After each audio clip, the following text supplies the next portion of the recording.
Welcome to Shardcast, the Brandon Sanderson podcast. We're a bunch of mega fans giving you the news, discussion, and of course, a whole lot of opinions about Brandon's works and the Cosmere.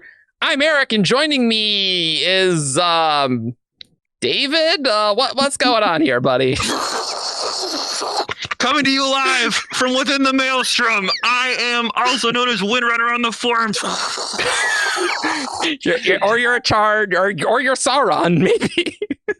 It's hard to tell at this stage. Audio listeners, this is a visual gag. You gotta hop in to see it. Yeah. Well, watch some of the video ads before this on YouTube, and then see the gags. That's where you're at. Here. Yeah. Also joining us is Evgeni. Oh, hey. I am not joining us from the maelstrom. I am also Argent, and I have opinions about Brandon's works and the Cosmere. Yeah. You're in the right place. You do. And you have opinions about how the intro should be done. But I actually haven't watched that episode that you did. It comes with being a highly opinionated. A pinata. It comes with pinatas. And speaking of pinatas, Verónica, tenuous, but it's there. There's a capital C connection here. Okay, what's up, Verónica? Hey, I'm Cheyenne Sedai on the Discord and forums. I'm very excited for this episode. Hell yeah. So many reasons. I am too, and I am Chaos. I'm not. My name's not two. That's not what it is. But I'm Chaos. I'm excited as well. It's time for Sunlit Man reactions. Hell yeah! And Sunlit Man. We finally, all the titles are out. We don't need to worry about it ever again. My God. Woo! Thank goodness. Secret Project of War. I know. It's gonna be a long time to like break the habit of typing out SP4 or something. But it'll work. I was never good at it anyway, so that's not a problem for me. I did successfully retrain my brain. Yes. I will say it was nice to have like these very clear like acronyms, because like Sunlit Man is now Sunlit, SM, TSM, and that's very close to like... It's not an acronymable. Yeah, that's true, for sure. Mm-hmm. So, today, Cosmere spoilers are on the table. There's some Cosmere stuff in this book. There's two Cosmere things in this book. Yes. No Stormlight 5 spoilers, but everything else is going to be on the table. But before we get to big spoilery reactions on this book, why don't we go through and do some spoiler-free reactions briefly, I guess. David, why don't you start? What do you think of this book? I love this book. This book was Brandon has been talking about forever. You know, he's always like way back in the day when like he was writing all these series and they were not 100% going to connect yet, because he's like, who would ever buy those books? He would always be like, yeah, maybe one day I'll write a Conflux book. Conflux book. I'll post it on my website or something, you know, and people can read it. But that wouldn't sell. And we have arrived at a point where, you know, like obviously Mistborn Final Trilogy is going to be the real end game, but this is a Conflux book. This is the book that, even more so than the Lost Metal, really, like the story. This is a Cosmere story. This is not a story about Scadrian or a story about Richard. This is a Cosmere story that is tightly plotted with a really compelling main character, and you just fly through it. It's an awesome book. There are things that I love about Yumi as well, and that puts those two probably on like equal footing for me at the end of the day. But I love this book so much, and that's all I have to say, really. Perfect. Kenny, what do you think? I am surprised by how, I don't want to say well-paced, even though the book is well-paced, but that's not the vibe I'm going for. How like fast this book is, which is very appropriate for like the main character and for the themes of the book. But it's like it's constant even when there's no action, there's like constant movement. And changes and advancement, which was an interesting read that reminded me a little bit of like Era 1 Mistborn, actually. like Final Empire, but this is obviously much more so, right? This is much more compact. It is a lot. The Cosmere is a lot in this one. Yeah. To the point where like there were times where I'm like, okay, I need to put the book down for a moment and just like think, because there's a lot. And you know, this is like the 20% mark. This is not the climax of the book necessarily. So the future of the Cosmere is going to be an interesting time and an interesting place. That'd be pretty sweet. Mhm. Verónica, what do you think? Yes, so here's my thing with the Secret Project. I was very hyped for Tress because Aethers, and like I like the magic system from Aether of Night. Yep. Frugal was sort of like that, but it was also non-Cosmere. Yumi surprised me because I was like kind of neutral in it from the previews, and then the character work and the art, the reflections about the meaning of art just brought it to a whole new level. And with this, I was expecting a lot of Cosmere. I was expecting fast paced. I was very excited about some of the WoBs that Brandon had given in the original spoiler stream from the previews. And somehow I came out of this book with a new favorite character, and very surprised at the amount of character work Brandon managed to do, like with the main characters in this, when I was expecting a fast-paced Cosmere-filled mechanics-y book. So yeah, that was really interesting. But I really liked it. It achieved that balance much better than I ever expected, honestly. Yeah, I keep thinking so. Brandon loves using like food metaphors for like different types of books, right? Yeah, he does. So he would say, "Oh, this book is like a steak or a full course meal." And I've been thinking about the Secret Projects as a collection, because obviously the conversation of which one is your favorite always comes up, right? I think we'll do an episode on that. Actually, I think we very well might. I think we will. And the three Cosmere ones are the Frugal Wizard is like some like foreign cuisine that you try once, and you know, like I can eat this. You're not upset. You're not upset that you had it, but like it's not gonna be your favorite. But like the three Cosmere ones are so different in their vibes that like Tress is the comfort, you know, hey, I can read this whenever I want and it's just nice and pleasant, right? And then Yumi is also similarly like enjoyable, but it's less cozy and more nice character work, right? Yeah. And then this one is I don't know what it is. It's Mad Max. It's Mad Max. Yeah. It just goes straight through. It's Mad Max Fury Road, but it's a Cosmere book. Yeah. I was trying to make it a food thing, but it's just so like it's water. It's a lot.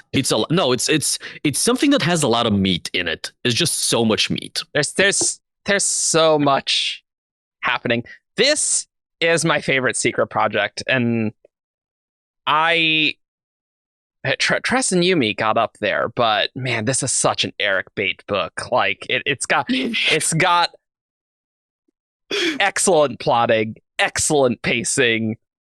It's got all the Cosmere stuff that you could ever want in a book. It's like, oh, this is made for me. Oh, great. And as someone who this is gonna, let's say, drive engagement in the comments here, okay? I don't like Mad Max Fury Road. I don't like that movie. And I think that will get me a lot of hate. This book had all the tight pacing, but I think it being in a book, getting the narration from the main character and like him figuring things out really helped him. It added something that in a visual medium, it's just like, wow, there's stuff happening, you know? I really liked that a lot more. And also, this book is funny. It's like actually really funny in many respects, which I was not expecting. Like, there's sass is off the charts here, and but then also, like, I cried at a part too. Just the character work, and I think we all know the moment I'm talking about there. Yep. That it was just such a good balance for me of character and plot. And I mean, admittedly, there is less character than plot and stuff happening, but there's a lot of fighting. But even though, you know, Rhythm of War, I kind of get like a little bored of Kaladin fight scenes. These fight scenes like really worked really well for me personally. Like they're very visceral, and I'm really excited. Mm-hmm. It's a spiritual ideal of a Brandon book. It's 1/3 compelling character, 1/3 magic world building, 1/3 plot, and you're like, yeah, work. Yeah. Brandon keeps talking about it in his writing lectures. Mm-hmm. It's not an original observation to me, but people like it all just fits together so well, like thematically, plot wise, like they all just run along the exact same lines, and you can in a way that I feel like sometimes doesn't happen in Brandon's books, or happens in a more muddled way at times. That this one is just really, really tight, and it all comes together. This is the spiritual ideal of a Brandon book, where everything's just firing on all cylinders. And I was talking with some people on Discord who didn't like the book, who are just getting a little tired of, you know, Brandon stuff, which, yeah, if you're getting less into Brandon stuff, this is probably not the book for you, which is fair. Like, it's definitely the most Brandon-y Brandon book, right? Mm-hmm. Like, if you're starting to not like Brandon books, this book will not change your mind at all. No. Like, Not at all. not at all. So what I'm hearing is, as the quintessential Brandon book, this is an excellent starting point into the Cosmere. Oh, okay. We're gonna okay. Let me put that in our outline. Good idea. Cosmere, because that is a thing I want to discuss. Yeah, Did he say that? he said No. that. Yeah. Did he? No, Okay. Did he? Maybe. that. I feel like maybe he said like these could be, but then he was also sort of like maybe not that last one. Yes. No. Yes. He said that any of these could be starting points in the Cosmere. Yes, he said did say any of that. them could be. This one is the least good option. Yeah. Yeah, clearly. Good old Stormlight adjacent. Stormlight adjacent. I would love to see the point of view of somebody who hasn't read any Cosmere. Please do leave your comments below if this is your first Cosmere book.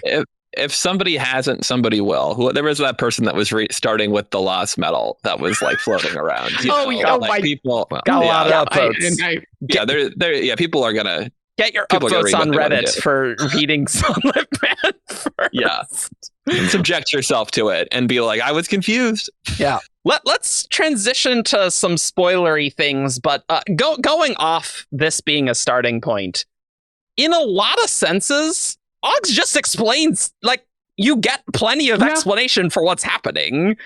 You don't have as much of the context, but admittedly, a lot of the stuff we're learning in this book, even the massive Cosmere nerds are learning, right? I think so, but like, there's just like things that I don't know. It's hard to tell from inside the Cosmere Phantom. You know, I think it's actually impossible. I feel like a lot of the coolness does come from like knowing what these things are. So like when you realize that they're Threnodites, we're like, whoa, and everyone else are like, okay, does that mean they're from somewhere else on this planet? Are they fantasy, like Puritans? Yeah, it doesn't mean anything yet. And so like I think that it probably works fine, but like some of it relies on context people aren't going to be thinking about. And like even beside the world building, like so many of the character building moments that I wasn't expecting, but I really loved with Sigzil and Ox, they are building upon Stormlight context.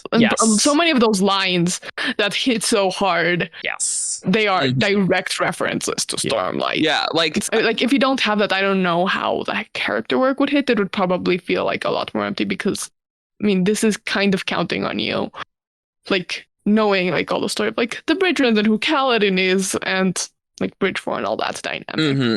And what Sigzil has walked away from. Like, that's part of it, too. Like, you don't understand where he was, that he's ended up in this position. And so a lot of that just doesn't come through. And even, like, little stuff. Like, one of my favorite things was the man that he saved having, like, a gap in his teeth, like Haber. and you were like, and you just know it, and you're like, oh my gosh, like there's like, you can just see like a little crack in the hard shell he's built around himself. But like someone else is just like, okay, so I guess it reminds him of someone. Moving on, you know, like. And it does really help to know that shard blades, what shard blades can do. Yeah, like when he summons it for the first time, you're like, oh, I guess there he is. It's a sword. I guess that's significant.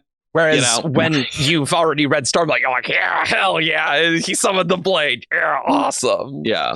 I don't know. Like, it's just definitely a different experience. But I don't know. I do think this book is pretty good. And like the things that are necessary for this book, it does explain. But I do think the additional context makes it hit harder. But maybe that's our Cosmere bias. Yeah. I think there's no way it's not a weaker book not having read the rest. Probably, like, the two compared, like there's no way in my mind that it, like in the same way that like you could read Tress and you're like, oh, maybe it is better for, I can see someone make an argument where you're like, oh, you're not getting distracted by the details. Like, yeah, but for this, I don't think that would apply. I think this is the difference between, or similar to the difference between like having lived through like certain events and just having read about those events. I think this is the difference between having something just explained to you, which, like, if you haven't read any of the rest of the Cosmere, this book, I think, is going to do a sufficient job at, like, providing you the context that you need to understand what is going on, right? Ox is some kind of a spirit. He's a shape-shifting tool. He can turn into metal. Sure. Oh, weapons are denied to Nomad because of his torment. Sometimes, you know, that changes, etc., etc. So, like, you can understand these things, but if you go into all of this with, like, all of the background information from Stormlight and other places, you can now feel a lot of these things as well. Like, admittedly, if you read the sample chapters, you know he's Sigzil, right? Certainly, if you don't know that in advance and you're just getting this, it's like, okay, he's Nomad. But then there are these little hints. And then it becomes more and more explicit. You meet Hoid, then you're, oh, is this what I think's happening? And then like he does eventually say Sigzil very explicitly, but that's very late in the book. I find the mystery of who Nomad is and the weight of his character and the character development to be like a big highlight of the book, right? So having read Stormlight, where you can be, oh, dude, what the hell happened to you, man? Like, holy crap, is that really adds to it, I think. Remember when you were just this nerdy guy who was like measuring the efficiency but then of he Kaladin's does become a nerd. He He's the nerdy guy again, and I love the line of, could he do this? Impossible. And then he just says, absolutely, I got this under control. Like, I love, like, the prose is just very funny in that way. Yeah. Like, I love that. Yeah. And he definitely, I feel like he's got like a descendant of Hoid humor. Like, he's not quite Hoid, but like he feels like a student of Hoid a little bit. Like, there are times when he's like, oh, I bet my master will like that one. And then, you know, kind of, you know, also goes just on with what totally hating Hoid. Just, oh my gosh. I know. Well, and like that is moving away from like, you know, does it work as a starter? Sure. But one of my favorite things is just that the Hoid Sigzil apprenticeship thing finally means something. Like that for a long time, I was just like, okay, like I guess this random dude was Hoid's apprentice and he was just feeling like having an apprentice for a while. And this is just such a cool like expansion on that story. Yeah, because we haven't seen it, and I mean we will. We'll talk about that, of course. There's so much to talk about, but yeah, that scene of Sigzil and Hoid talking, brutal. And also just later lines of, oh yeah, Hoid's always starting stories about things. And then, you know, he makes a big story of himself, of this legendary Sunlit Man. The Sunlit Man. And Og's just totally ripping into him. Love it. Oh yeah, when I was on top of the mountain and stood in the sunlight for a bit, you did what? It's like, oh yeah, that was the first time I stepped in the sunlight. Wait, what? It's good. Ox is a great character as well. Ox is I love character. Ox. Ox is that new favorite character I was referencing earlier. Is it really? love it so much. Yeah. Oh, I thought it was Jeffrey. I'm, Jeffrey. I'm so sorry. Yeah, it hurt. Wait. Yeah, like Oggs, the relationship with that and how though Sigzil made this terrible mistake and he's like eaten up and destroyed about it, but Oggs is still like believes in him is Mhm. No, Ow. it breaks my heart every time. It's just so sad. every time. And you know, as soon as Oggs is like, I mean, I can give you a little, just a little bit of the abilities. It's like, oh, you know, that's happening in the end. And Where's my red flag? yeah, I know it's waving that flag. but like even though like it's obvious foreshadowing that you know it's gonna happen, I love that moment where like you need to protect them at the end. I'm like, oh, hell yeah! But it's so sad as well. Og sacrificing himself. Yeah. And then like honestly for me, like like it was obviously a red flag, but it was also there was a part of me that was like, would Brandon really leave him alone? Like would he really leave him alone at the end of this? And the answer is yes. This is not a Yumi ending. Ox does not go, oh man, I got sleepy there. No fake out death this time. He's Like, he's dead. he's gone. Well, except for the fact he can still change shape, which is interesting. I don't understand. Yeah, that's a mechanics question. I do not. We'll do that in a lore episode. I have a giant list of lore things. We will have Sunlit Man lore episodes, plural, maybe, probably. There's a lot going on here. Yeah, no, Oggs legit dies. I think just the visceral, the tension of running away from the sun is such a cool visual in this that you go in the he goes in the maelstrom and he like cocoons together and like uses almost all of his investiture. So he's all of it. He goes down to 0. Oh yeah, right. He does go down to 0. And like he does get it back, but man, it's so rough. tense. It's tense. And then you finally get to the refuge and it is just as bad as he always thought it would be. Like it wasn't a spaceship. It's a spaceship and he's got to get back to save them all at Union. And God, that art though with him with the skybreaker and in the armor. So good. If you are listening to the audio, check that art out in the PDF because it is awesome. Yeah, amazing. Yeah. Out on the website as of the time of this recording, but I feel like they got that makes sense to me though. I feel like it should come out when like the main release comes out now that we're doing this, you know, like you don't want somebody to click on Brandon's website and be like, oh shoot, you know, like we're recording this on the 7th. You can't buy it yet, but you can buy it as of this coming out probably, I think. Like 3 days from now. So ebook becomes available to everyone on October 10th, which is I think roughly when the physical books will become available for pre-order on Brandon's website to people who were not part of the Kickstarter campaign. And then all of the backers of the campaign will get their books. And then once that is done, all of the people who did this kind of pre-order will get theirs. I think backer books are already out. I've been seeing pictures of them. So people are getting them. Certainly in progress. They are in progress, yeah. I don't have mine, but me neither. I've been getting them early lately, so I'm like, whatever. I don't know. I always have mine last. Oh, and also, if you've been wondering, where's an unboxing video for the last 2 months of Year of Sanderson? I'm so busy. I got some boxes to unbox, guys. I don't think we'll do a Sunlit Man unboxing because we can't show like most of the art of the book because it's all massive spoilers. So probably won't do that one. But it does look pretty. I love the new cover. I think the new cover is a massive improvement in my opinion. It was a big step up. Oh my god, yes. Yeah, the previous one was pretty, like, it was a mock-up, so it wasn't meant to be awesome. Sure. But like it was, like, if it had stayed as visually similar as, like, say, Yumi did, which I like the Yumi draft cover, I would have been disappointed. I think this is much, much better. And it looks more like Sigzil to me than I did before. Yeah, that's although is that Sigzil though, or is that the Cinder King? I think that's supposed to be Sigzil. Yeah. Okay. Cinder King doesn't have a sword. He doesn't have a sword. You're right. It's like the gem at the chest. He's holding it there, though. It's not. He is holding a sun heart. It's probably holding a sun heart. Yeah. Yeah, but like the Cinder King has a thing where his clothes kind of do like a glowy thing. Yeah, so I was that's looking true. at that guy's clothes, and That's I'm like, true. wait, is it the Cinder King? Because then we've got whoever on the back, again, unclear to me whether it's Elegy. Elegy or that is Elegy. Yes. Elegy. Okay. Yep. Because everybody's got glowy crap in their chest, so it's hard to identify people. Yeah.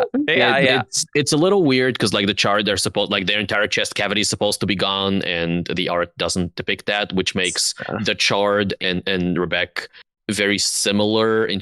Because textually the difference is the Cinder King and the Sunlit One at the end don't have the cinder heart all the way into, like, it's more like embedded into their skin. Yeah. Mhm. And with the Chard, it's like inside their chest cavity, like it burns out. It's a lot like Amaram in the end of Oathbringer. Oh, it kind of is, yeah. But I want to talk about that in the lore episode. Okay. Add that to the list. So we don't forget things. But so like in the text, like that's the difference, and it's very clear that there is a difference. All of the art kind of follows this. Oh, it's a little bit embedded, but you can tell from the hair if you look at. There's the Elegy art where her chest is all like gone. So like there is art of it in the book. Yeah, okay. Yeah, some of it is. But like, sure, the cover is stylized for sure. Yeah. But Yeah, that's fine. Sigzil is not in 3 colors here. Like this is not a photorealistic cover here. Like that's fine. It's only a very have 3 colors on Canticle, Eric. Little known fact. Only 3 colors. Yeah. Red, black, and yellow. I mean, this book has a very specific color palette and vibes, and I'm into it. And I love that Sigzil's armor basically like became that. That was sweet. Oh, like, I love that. Chard armored. That was cool. I hope everyone enjoyed that reveal of Zellian.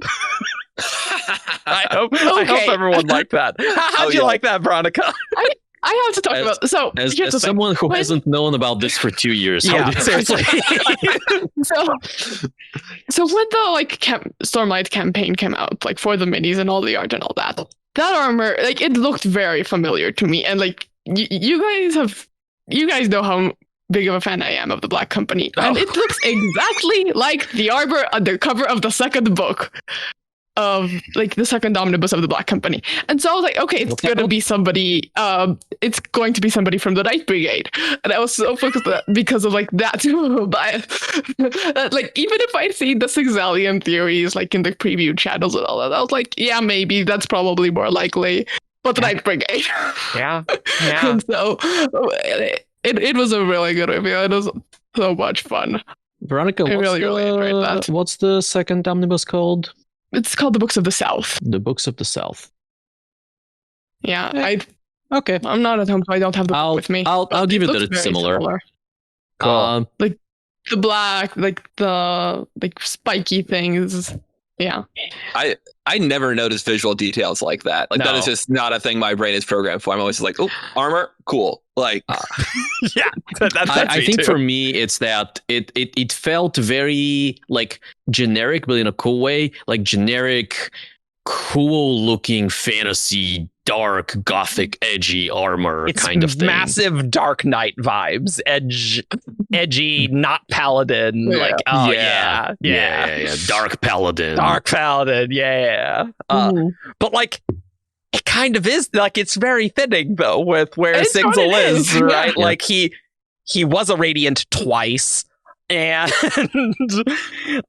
which but then he becomes connected to Canticle. Insane. I love that. That's a moment where knowing more of the Cosmere stuff, I'm like, oh right, I get it. Like it does explain it, but it's kind of cool seeing such a strong connection to a planet like occurring right in an actual book.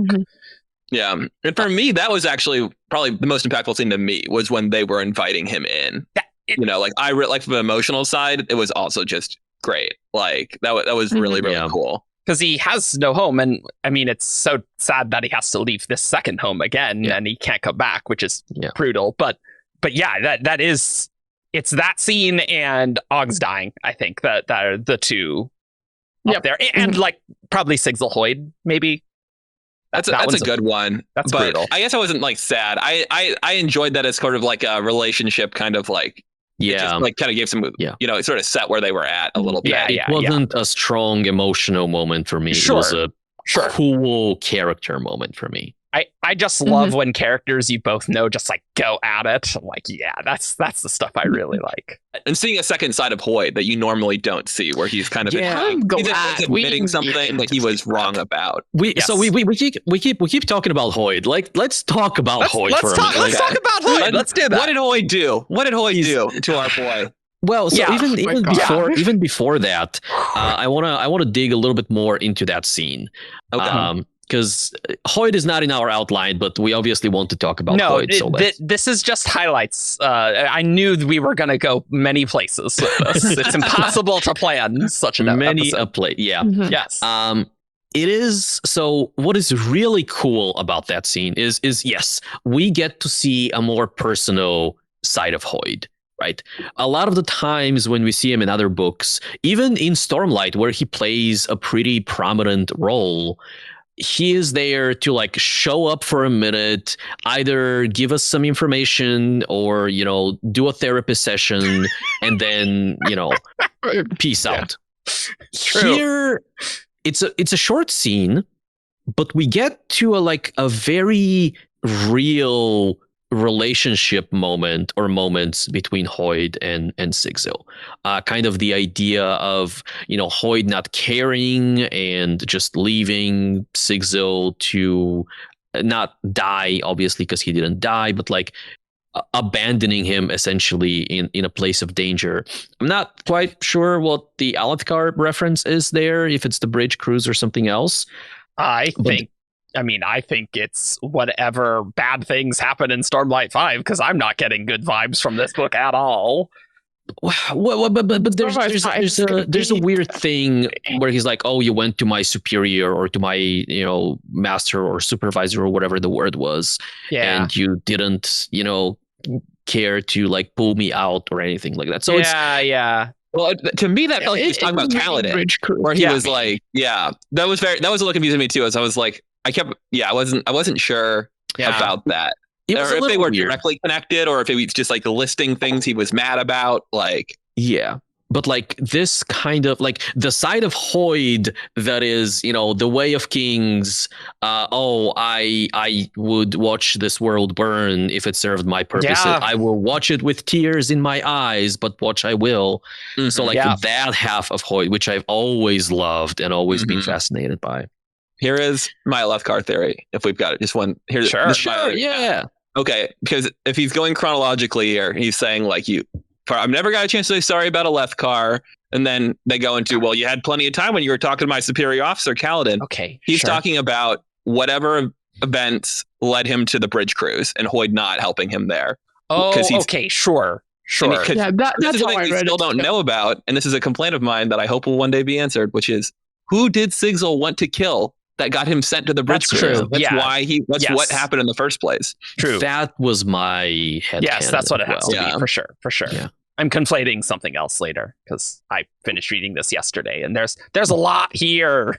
There's a lot. But the Alethkar thing was also a Stormlight 5 thing. I've gone back and forth, but I think ultimately that's where I kind of land. No, I think you're correct. Yeah, because of course Sigzil would be upset with that. You know, like even though. I mean, it turned out good eventually for a while, being in the Windrunners, but not because of Hoyd. Right, exactly. Not because of Hoyd. And honestly, I think it feels like you could almost see how Sigzil would feel used, because like he's an apprentice and then he's dropped when he's not valuable, and then later Hoyd finds a use for him. Yes, but then he's dropped again immediately, left to his own devices, and his life is even ruined even more than he could have imagined. Yeah. So. I want to talk about that. So let's maybe go through the Sigzil timeline. This is what I want to do. I think this is what the people want us to talk about. In the reactions episode, it's the Sigzil timeline. No, really though, because it's true. He leaves the Windrunners, right? Mm-hmm. That presumably Stormlight 5. Like, I don't think it's happening much later than that. Well, and Brandon, in the end of the book, I believe Brandon says we are approaching the division point for Sigzil's story, and we're Yeah. coming upon it very soon. So to me, that's something significant does happen in Stormlight 5. Yes. I don't know what he it does. is. Mhm. He does also say something about like this book, not spoiling, but foreshadowing Yes. Stormlight 5. Oh, Yes, right. there is Yeah. something with that. Mhm.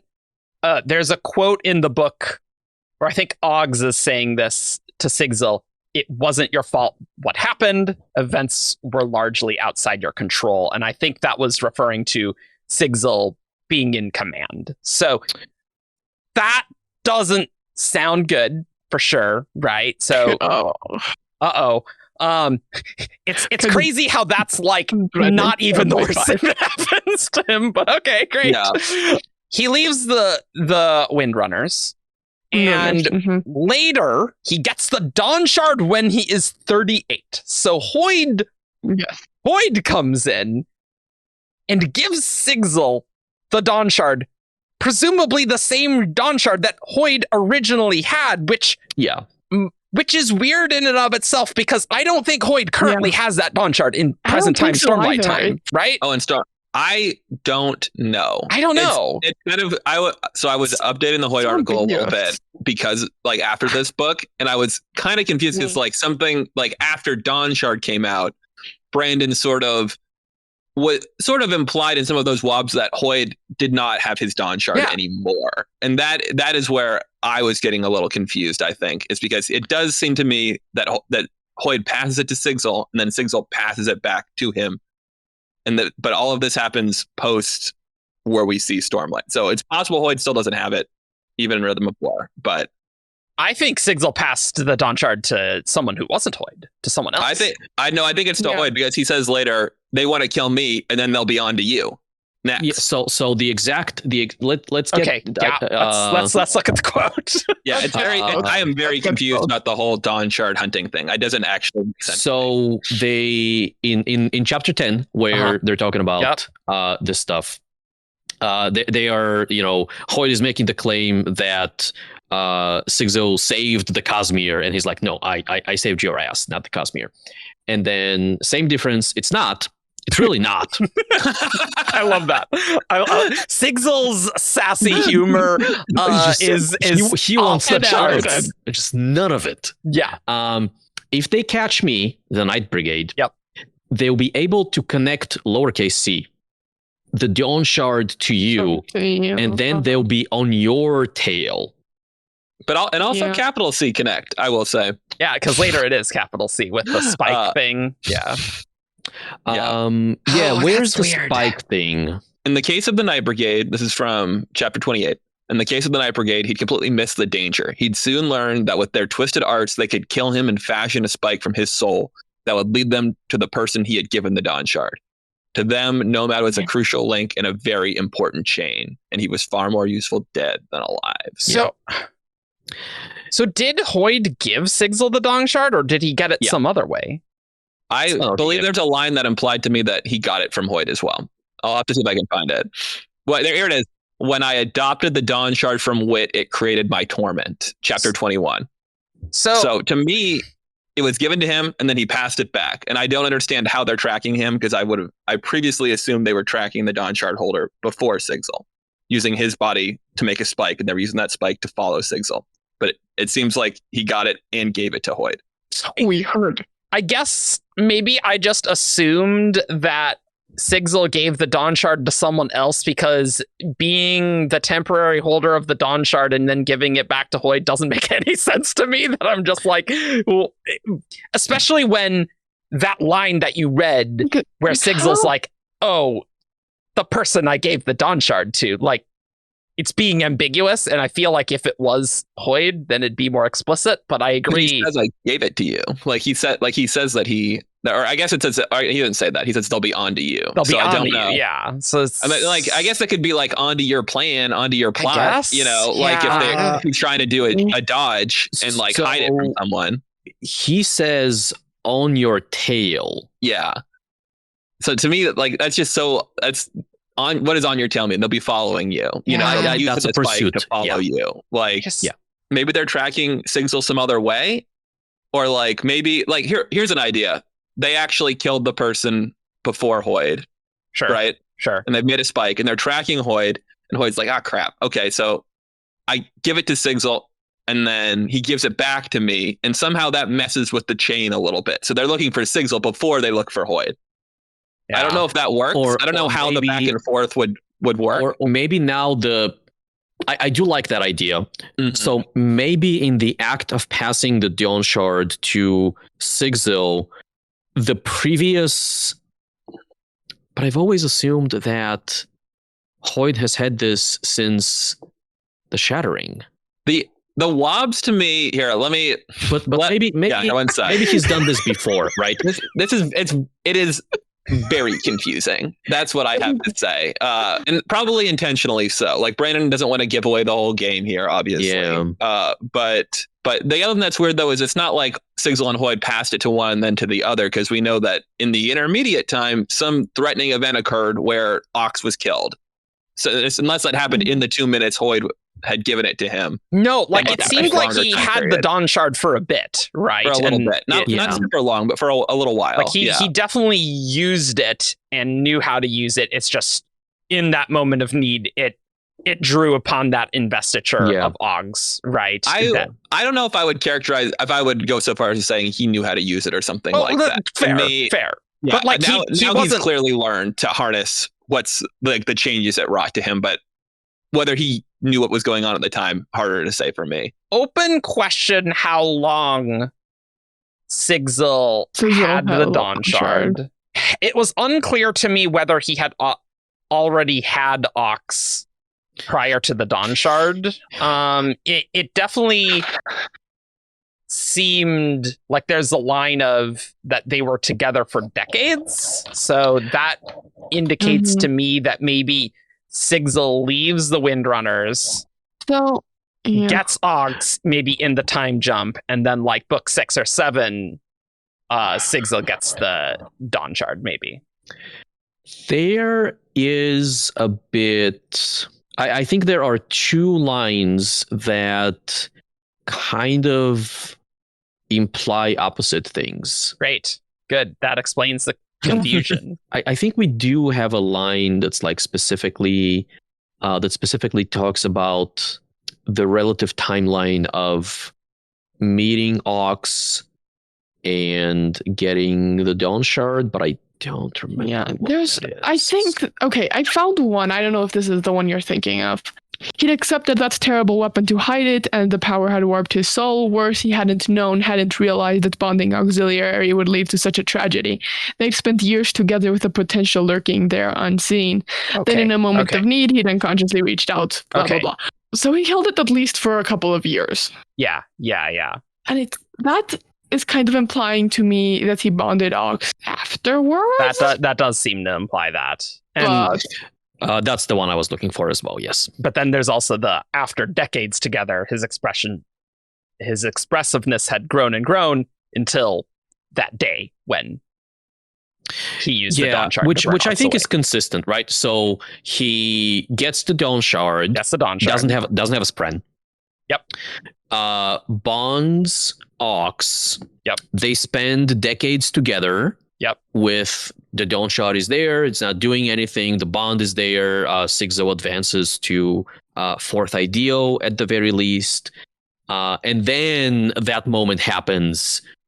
The Dawnshard consumes his spren, and sometime later, he gives the Dawnshard back. Just like he does spend decades with the Dawnshard, so it's not like a quick back and forth. Yeah. And there is the line that Hoyd had the Dawnshard for a lot longer than Sigzil, and so that's why Hoyd cannot die. Yeah. I still don't think Hoyd knows how dangerous Dawnshards are and wouldn't want, I think, Odium to ever get near a Dawnshard. I feel like I don't know, but it's weird for sure. And I feel like he'd also be much more scared of like the whole like memory thing Vargodium did to him if he'd have been holding the Dawnshard at the end of Rhythm of It War. doesn't fit. So yeah, wouldn't that be much more terrifying for like Hoyd to just encounter Odium directly? Like that sounds extreme. Like it's already pretty reckless in Rhythm of War. If he literally has the Dawnshard, that seems super reckless, and I feel like okay, well here's what I've got, and like maybe we got over our skis on Hoyd not having the Dawnshard. If I'm looking back at like Dawnshard WoBs, because we've got here's the best that we have, as Brandon saying in his Dawnshard annotations on Reddit, which was mostly just him posting about the book on Reddit. Hoyd was a Dawnshard at some point in the deep past, and the reason why he can still not harm people or eat meat is related to the changes it's made to his spirit. He was a Dawnshard in the past. Does that mean that he is not now? Tough to say. And there's a follow-up question by someone saying, what could possibly have induced Hoyd to give up being a Dawnshard, and how could he have trusted whoever he passed it on to? And Brandon says, that's an excellent question, but he doesn't say he did do it, in fact. And then when someone directly asks him, is Hoyd still holding his Dawnshard? Brandon says, Hoyd Dawnshard is a Raffo. So that's what we've got on the WoBs. Yeah, okay. All right. I am convinced it makes no sense for Hoyd to still have that Dawnshard. And what's that? Well, so as I was saying, that I think it would be very reckless for him to go to, like, he's already scared of encountering Odium generally on Roshar, but in the end of Rhythm of War, he's feeling pretty good with the contracts. Like, oh, I can't be really hurt by him now. But like before then, he's definitely concerned about that. But I think the Dawnshards are so scary. If Hoyd had that Dawnshard, why would he ever risk Odium getting anywhere near it? Like, maybe Odium doesn't make any sense. That's because it is in fact the most useless Dawnshard, which is the one that just prevents you from doing something, as opposed to letting you do something. But I don't think that's I don't think that's true. Odium with a shard that only lets him defend life. Maybe that's a better Odium. Maybe he should want to give that to Odium. Where Odium's damn, the war's over because I can't hurt people anymore. I don't know if a shard Dawnshard combo is going to work exactly like that. Maybe, but maybe I don't know. We are playing with things that are way at the periphery of our concepts. That's very true. But Sigzil still does refer to it as a weapon, and so it does seem very dangerous. Yeah. So designed as a weapon is what he says, which is I just ignore that line, honestly. Don't like it. He wasn't born 10,000 years ago. He doesn't know what he's talking about. Yeah, he is wrong about a lot of things in the book, but it doesn't make any sense to me that Hoyd would take any risks with Odium, because I don't think he does take risks with Odium. He that Odium's enemy number one in his book, right? I guess, but him going to see Odium in the first place is him taking a risk with Odium. He's poking him in the eye, thinking he's protected, but he's not, and like that, like on the whole, I agree with you that I don't think that he had it, but I also he's a cocky little guy. Like I could see him being like, I got it. He doesn't know that I got it. It's hard to detect.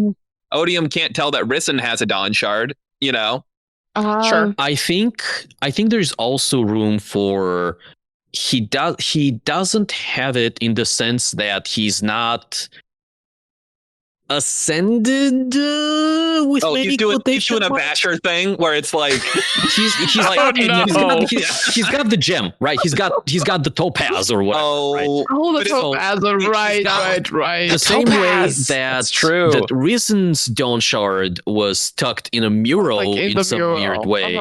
What if Hoyd's was also like put in a box? That makes a lot more sense. Here's my thought. Another possibility. There's been a longstanding theory that I really like that maybe is undermined by this book, that, when Frost is like talking to, in the letter, when that Frost writes to Hoyd, he basically says, like, have you given up on the topaz now that it's dead?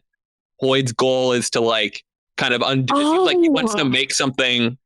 There's been a theory that that one of the Dawnshards that is different from the rest is the one Hoyd held that was in some way destroyed or damaged. And maybe he restores it between now and then. Oh, interesting. And he successfully completes that, which they thought was impossible. And now it has become a thing. It is in play again. And that's a theory.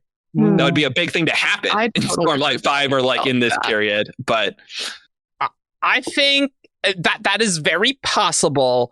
I think there's another very reasonable possibility that Hoyd is a Dawnshard this topaz is something else.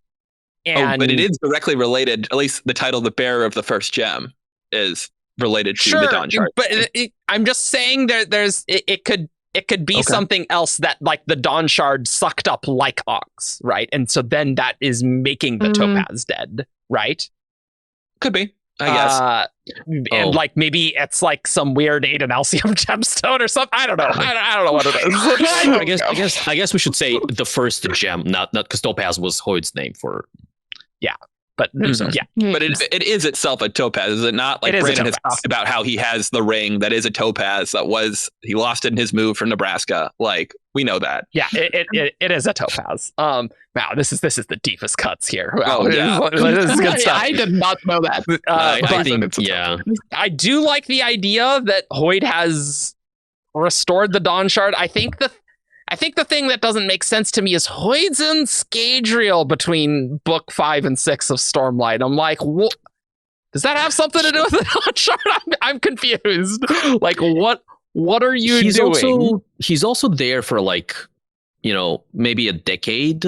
Yeah, but there's 15 years between 5 and 6. He's got to get the Dawnshard again, and then something bad happens that he needs to pass it to Sigzil for some. Okay, sure. I guess. I mean, it's so tough to say. Like, what if here's another option. He restores it in Stormlight 5. Sigzil has already set down his Windrunner oath, and he's like, oh, perfect. Here's someone I can trust. You take this.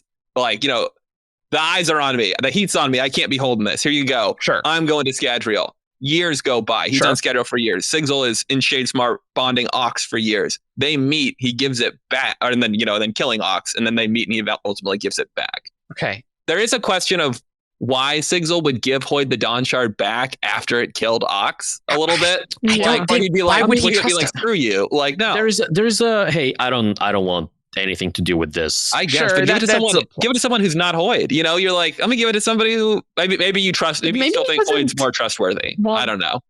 But yeah, like maybe he doesn't want anyone else to suffer what he had to suffer. So it's like, okay, Hoyd, you kind of know how to handle this. It's the best of terrible options. Maybe.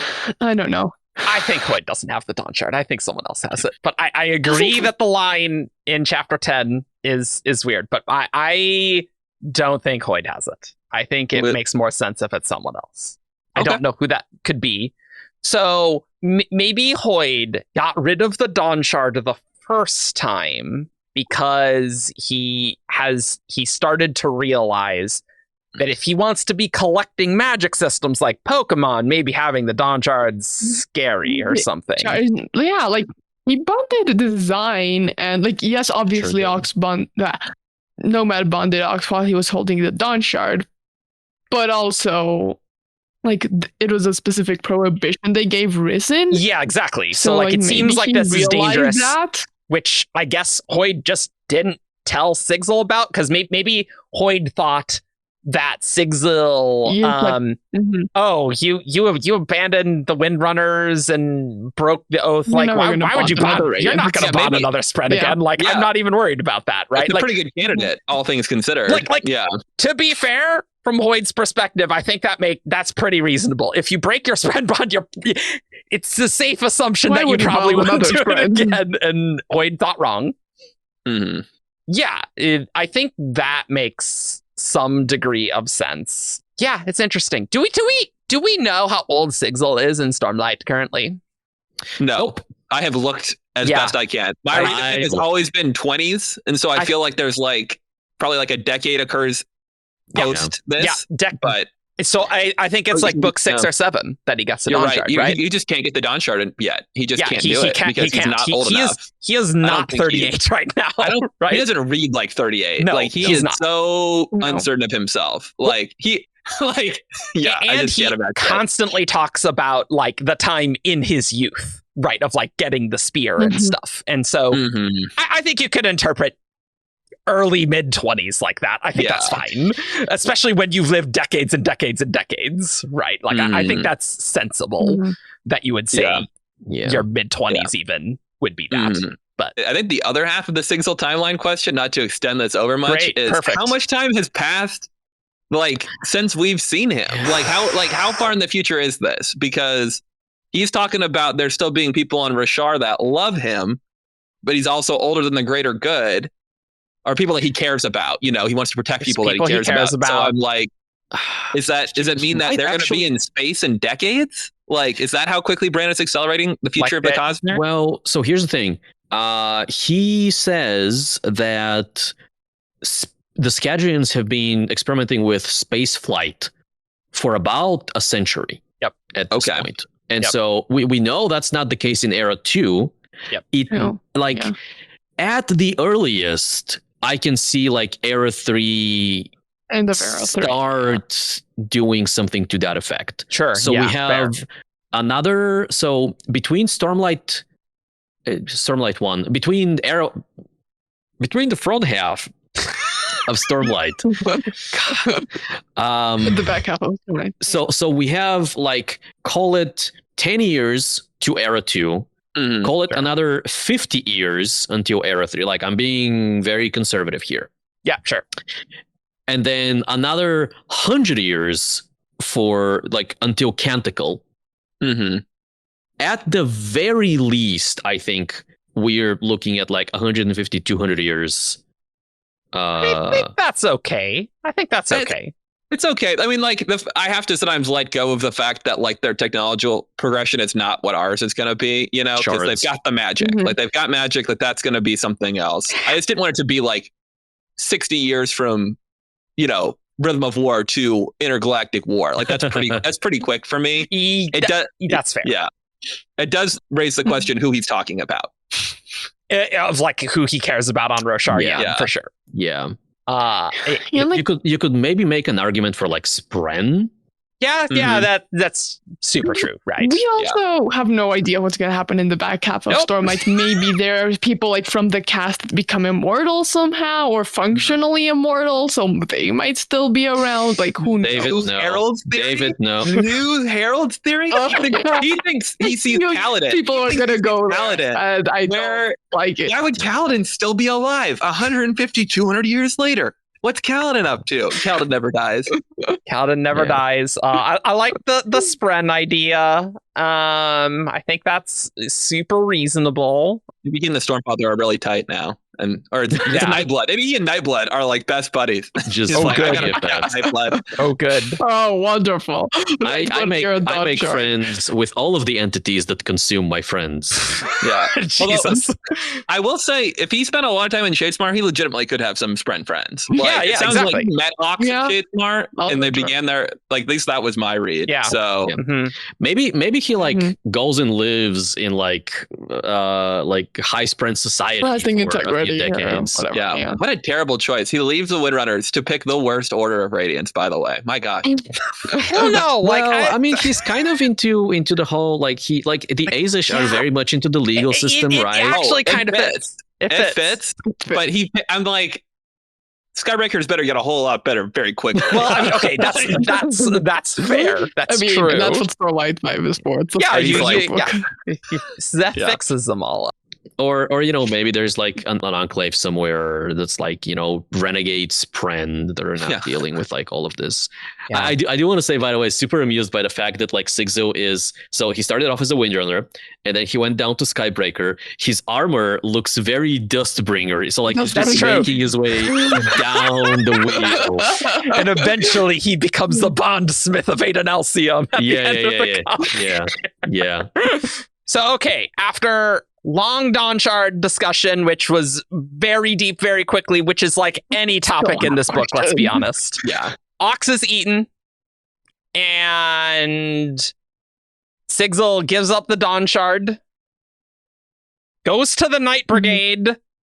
When the Night Brigade gets a ship for space travel, I don't know. That's what my question is, like, when does the Night Brigade come into all this? Because like, Hawaii doesn't seem threatened by anyone at any point, except like Odium. But obviously they haven't invented space travel yet, as far as we are aware. So it doesn't matter right perpendicularities. That's frightening.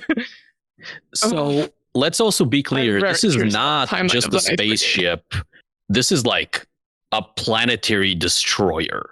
Wait, is it? Wait, Is what? you say this is like No. a Death Star? This is Wait, a no. Death Star. It's not a Death Star, but Wait, what? Sigzil is like they can.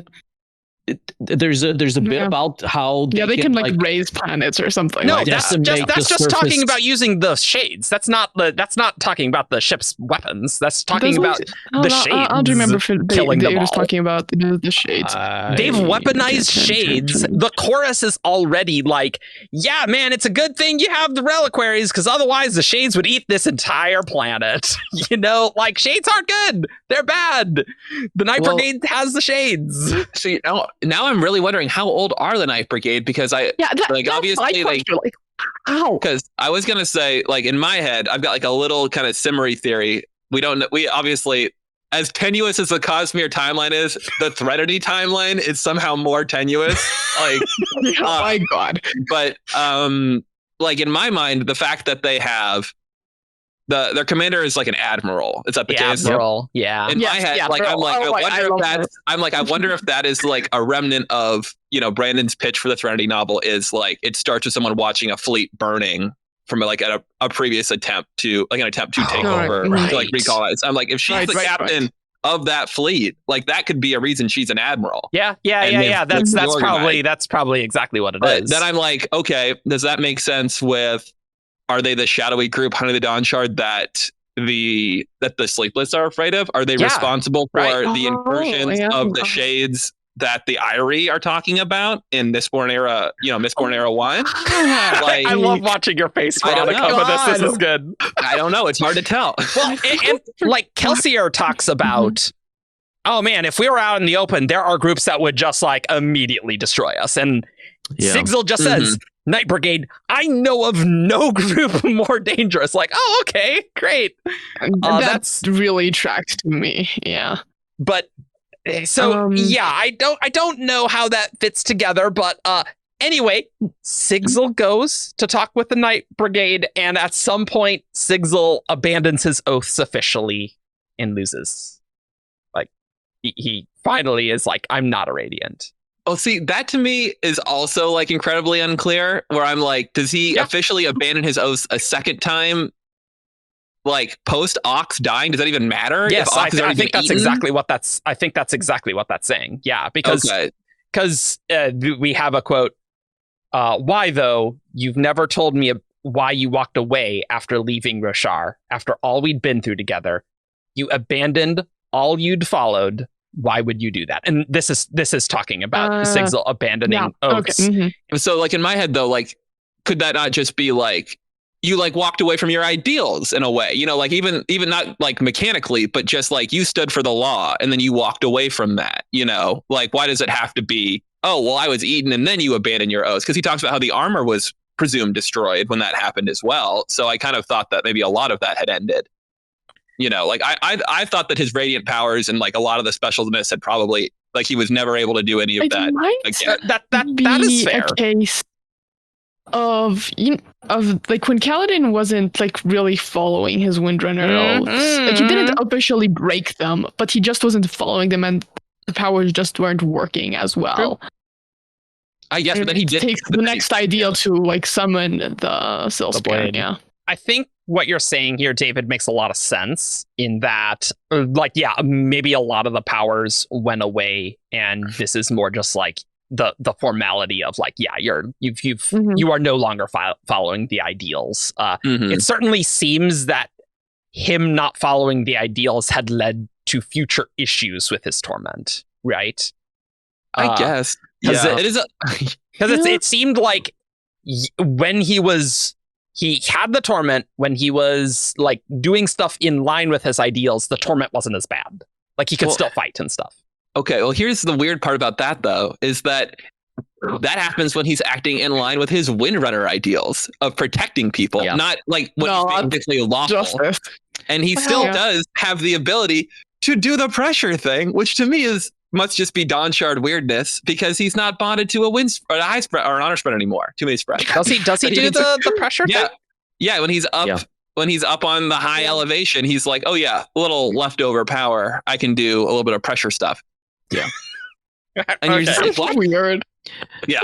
That does seem, because this is also not It's gotta be Dawnshard weirdness, because he's not like actively doing anything. It's just something that activates when he is in this high altitude environment. And I would buy that. Like, he talks about how his history with breathing in investiture, that he still does it that way, even with the Dawnshard, because of his past. So I'm sure there are like echoes on the soul even after the bond is broken. And the Dawnshard is kind of like, oh, I know this power. And like the Dawnshard protects him and the Dawnshard itself. Like, there's weird crap with that, right? But it's definitely interesting. But the weirdness to me is honestly that following the Windrunner ideals is what allows him to overcome the torment, as opposed to the Skybreaker ideals. Although, I don't know what he starts putting on like lots of clothes and not touching people, and suddenly he's got his powers back or whatever. He can summon a spear because he's following the canonical laws. Okay, fair point. We don't know what his Skybreaker ults were. Yeah. True. Yeah, that's also true. Maybe there's a way you can tailor those to be like protection-y in some way, right? Sure. A weird kind of, I swear to follow the Windrunner ideas. Yeah. Oh yeah. Well, and it gets even more confusing too, because it's implied that he got 2 sets of plate, correct? Yep. Yes. Yeah. So he still needs to advance in an oath and then abandon his friend before this happens. There's just so much going on, and then get to the 4th ideal with a separate friend, at least. Yeah. Good. Yes. Impressive. Oh my god! Although with Ox, like we've got decades. We got decades. It's not weird. It's just like, oh my god, Sigzil, what a life. Well, I mean that's the motto of this book. Sigzil, what a life, man! Like, holy crap! I would put that as the title of the YouTube video, but people would be upset. So I can't do that.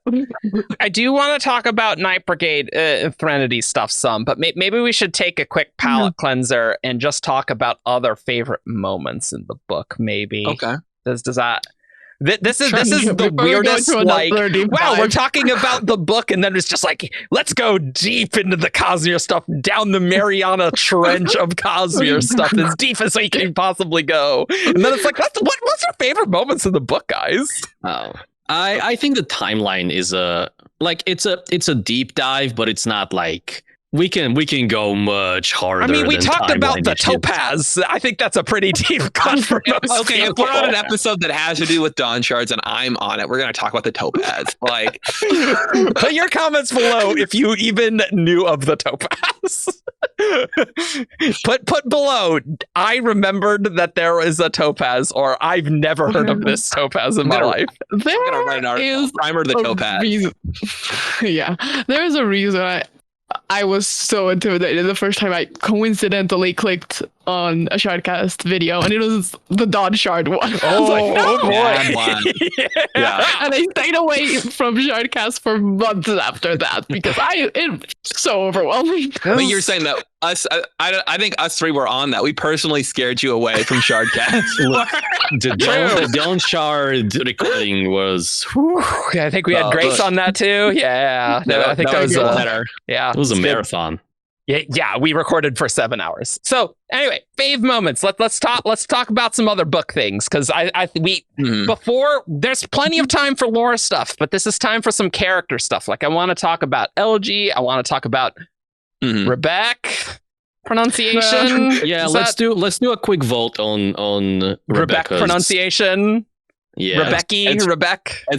I can't say go Rebecca. So very type. I should put it. Yeah. I used to say Rebecca. Yeah. Okay. And I was informed that the audiobook says Rebecca, and I've grown to silent D. I don't like the silent D. I think on this read, I tried really hard to keep that in mind, because don't tell Jess, but I pronounced Adolin as Adeline, but don't tell Jess. Don't tell Jess. I still don't know how I pronounce it. Yeah, and like Shalon wrong and things. So like Rebecca, but I'm never changing Marasi. Screw you guys. I don't care if the audiobook does it different. Like you can unsub. That's fine. Does it say Marasi? I think it makes sense because it's a variant of the name Mare. I think ultimately, but like it doesn't matter. Yeah, you can say whatever you want. Like, gonna go to my grave for me in that way. I think it sounds nicer as Marasi. Well, yeah, but I did it this way. I'm stubborn. I was a Shallan reader when I read Way of Kings the first time. I knew someone in real life named Shallan, so I was like, "Oh yeah, this is how it's said." Okay, all right, okay, all right. Yeah. Favorite moments. I'm trying to remember if it's one moment or two. Sure. List them both. No, I think it's one. I think it's the moment when Sigzil finally figures out how to lance his soul. I'm gonna say boil and soul. How to broil his soil. That's what the sun does. It conducts. It does broil the soil. It's very hot. How to lance his soul of the torment a little bit. And like he gains back the ability to fight, and it's this incredibly disadvantaged, like overwhelming. It's him versus like 30 shard or whatever, but like, getting goosebumps just thinking about this again.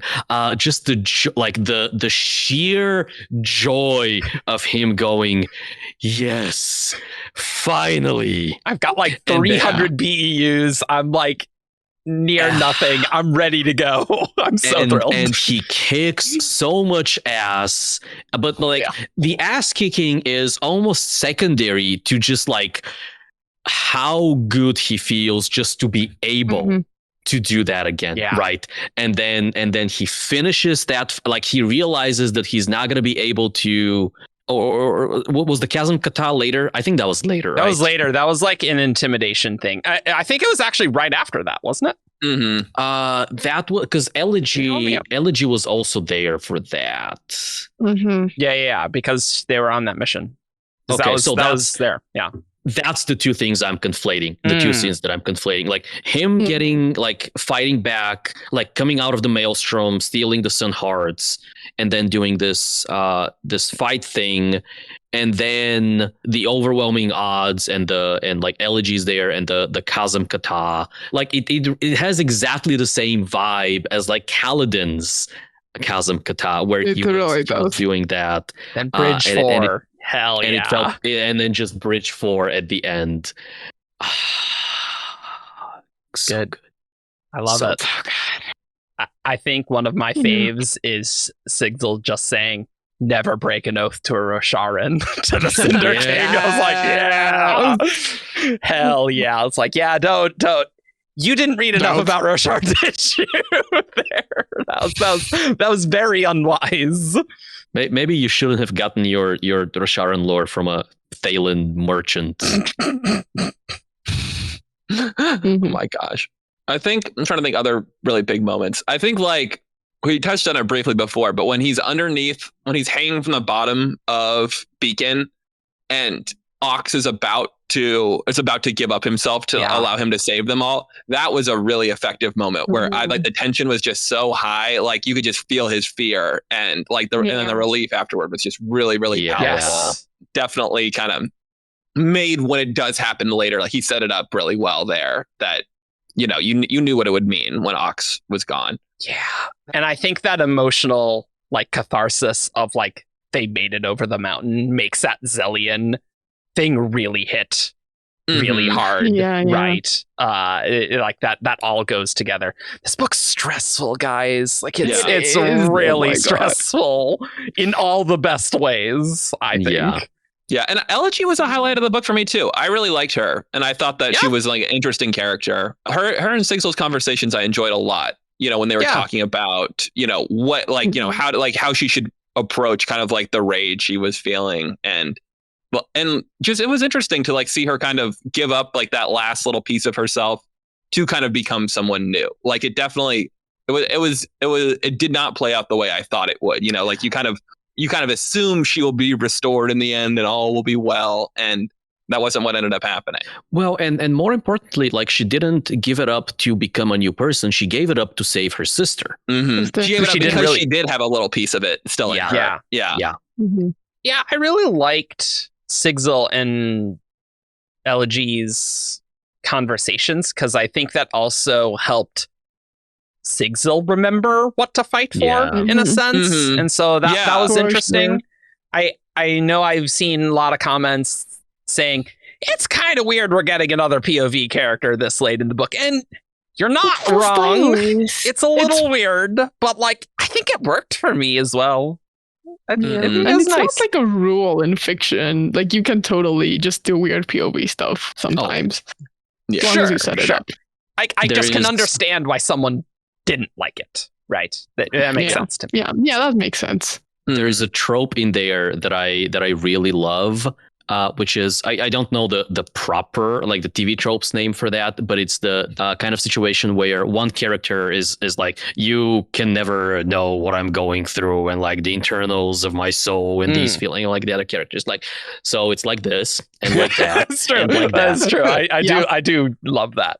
And I think his engineering scenes, like his Arcanist scenes, were really fun as well. They weren't like impactful in like an emotional way, but like when he's kind of breaking down, like, okay, here's how I approach investiture, responds to commands, you know, like doing all this stuff. I thought that was really cool Yeah. and a good primer for people who aren't in the WoB weeds. You know, the people who are like reading the books and they're like, okay, this is being explained to me in a really clear way, as opposed to us who are like pulling answers out of Brandon that he's not yet quite ready to give in the books. And so, you know, I thought that was good. Yeah. And it also like fit with his character that you're like, but I want to see him be the nerd again, you know? And that's like, yeah, he's being the nerd and he's going to save everyone. That's what I want out of you, Sigzil. Hell yeah. That's what I want. Yeah. I love, I mean, chapter 47, I realized, I'm just like looking back to my reactions. I'll see what I could do. I was like, Brandon, you did, come on. And, that was just cheeky. so many crying emojis, like at the very beginning of that chapter. I love so much of the Yock stuff and their interactions. Mm-hmm. It's he's The like hilarious. subtle references to Stormlight, but also the sass. And so just this really nice balance between them. I just Brandon started- breaking my heart in a way I didn't expect, but also like humor and fun stuff. I just started playing a new game on my computer. I started playing Forspoken, which is something that I've been waiting for a while. And there is a very Ox-like character that you meet very early. Like you have this voice in your head that is just constantly sassing you, which I love. There's a scene early on that's like a very small scene. It's like one paragraph that I really really liked. Which was when Nomad and the Beaconites are escaping from the arena. And he's on Rebecca's ship. They're being pursued by two other ships, and he's like, okay, I need to buy us some time, right? And so he jumps off of their ship to land on the enemies, and like there's this moment where he feels some of the old like Windrunner and Skybreaker flight. Yeah, I was gonna say. He and the Sky were not on. Yeah, I have the quote here actually because I copied it in my reactions. Nomad and the Sky weren't currently on speaking terms, but they'd been intimate for some time in the past, and he still knew his way around her place. I love that line since the previews. It's so and good. I think it's either that scene or a different similar scene where it's like the wind like. Almost like holding him and caressing him as he flies, right? Mm-hmm. In a similar vein, I really liked the moment where he's doing his rocket science and he's like, the only way to create motion is to like push mass. And then Ox is like, what about what we used to do? Immediately, like it's both funny and it's immediately like he's just like lost. Like it's like he totally throws him for a loop where he's like, oh yeah. Like it was just a really sweet moment. That's so cool and like so sad. That has very very similar vibes to like to that other chapter that I mentioned earlier, where the greater good are like, do you know how to fly? And he goes, yeah.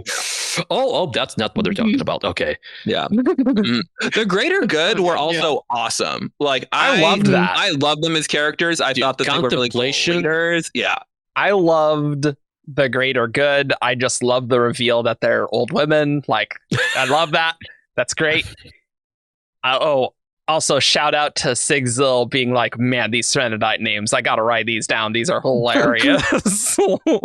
Like, shout out to... Even though they won't remember our playthrough eventually. Exactly. It's like, that was the best one I've seen yet. Yeah. It'd be hard to put on a driver's license. It'd be a lot of work. Yeah. You know, they'll make it work, but I do love like the Puritan pilgrim vibes of Threnody. Like it's just such a cool vibe that we don't get, and they're in such a weird planet that I dig that. That's fun. Mm-hmm. Yeah, Jeffrey. Good old Jeffrey. Good old Jeffrey. Zeal. That's also just a great name. You're like, it both sounds kind of like a name, and you're also like, oh yeah.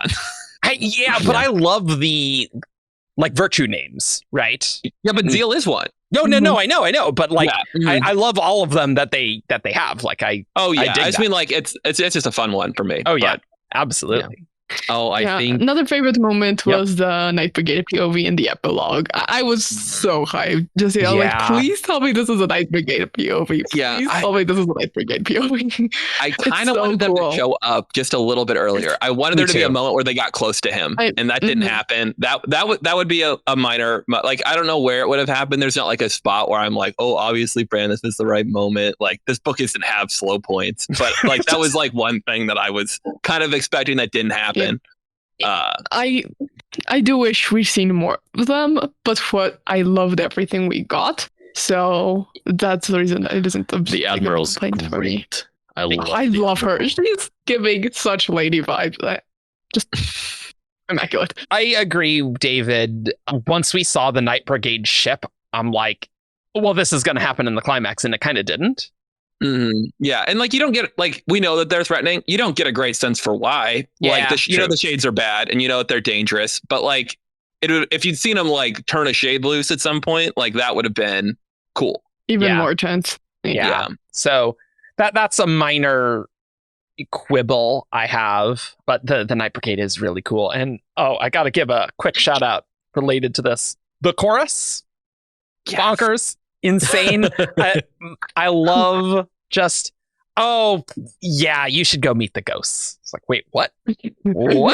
And just, it's the shade enclosure that we have that, they make stuff for us, and they also tell us history and lore, and also if all the shades were freed, then they would just destroy the planet. They would destroy the planet. So I guess the Threnodites are still making shades here because Rebecca's like, that was my brother in there. Like, okay, sure. Okay, yeah. Yeah, Bonkers.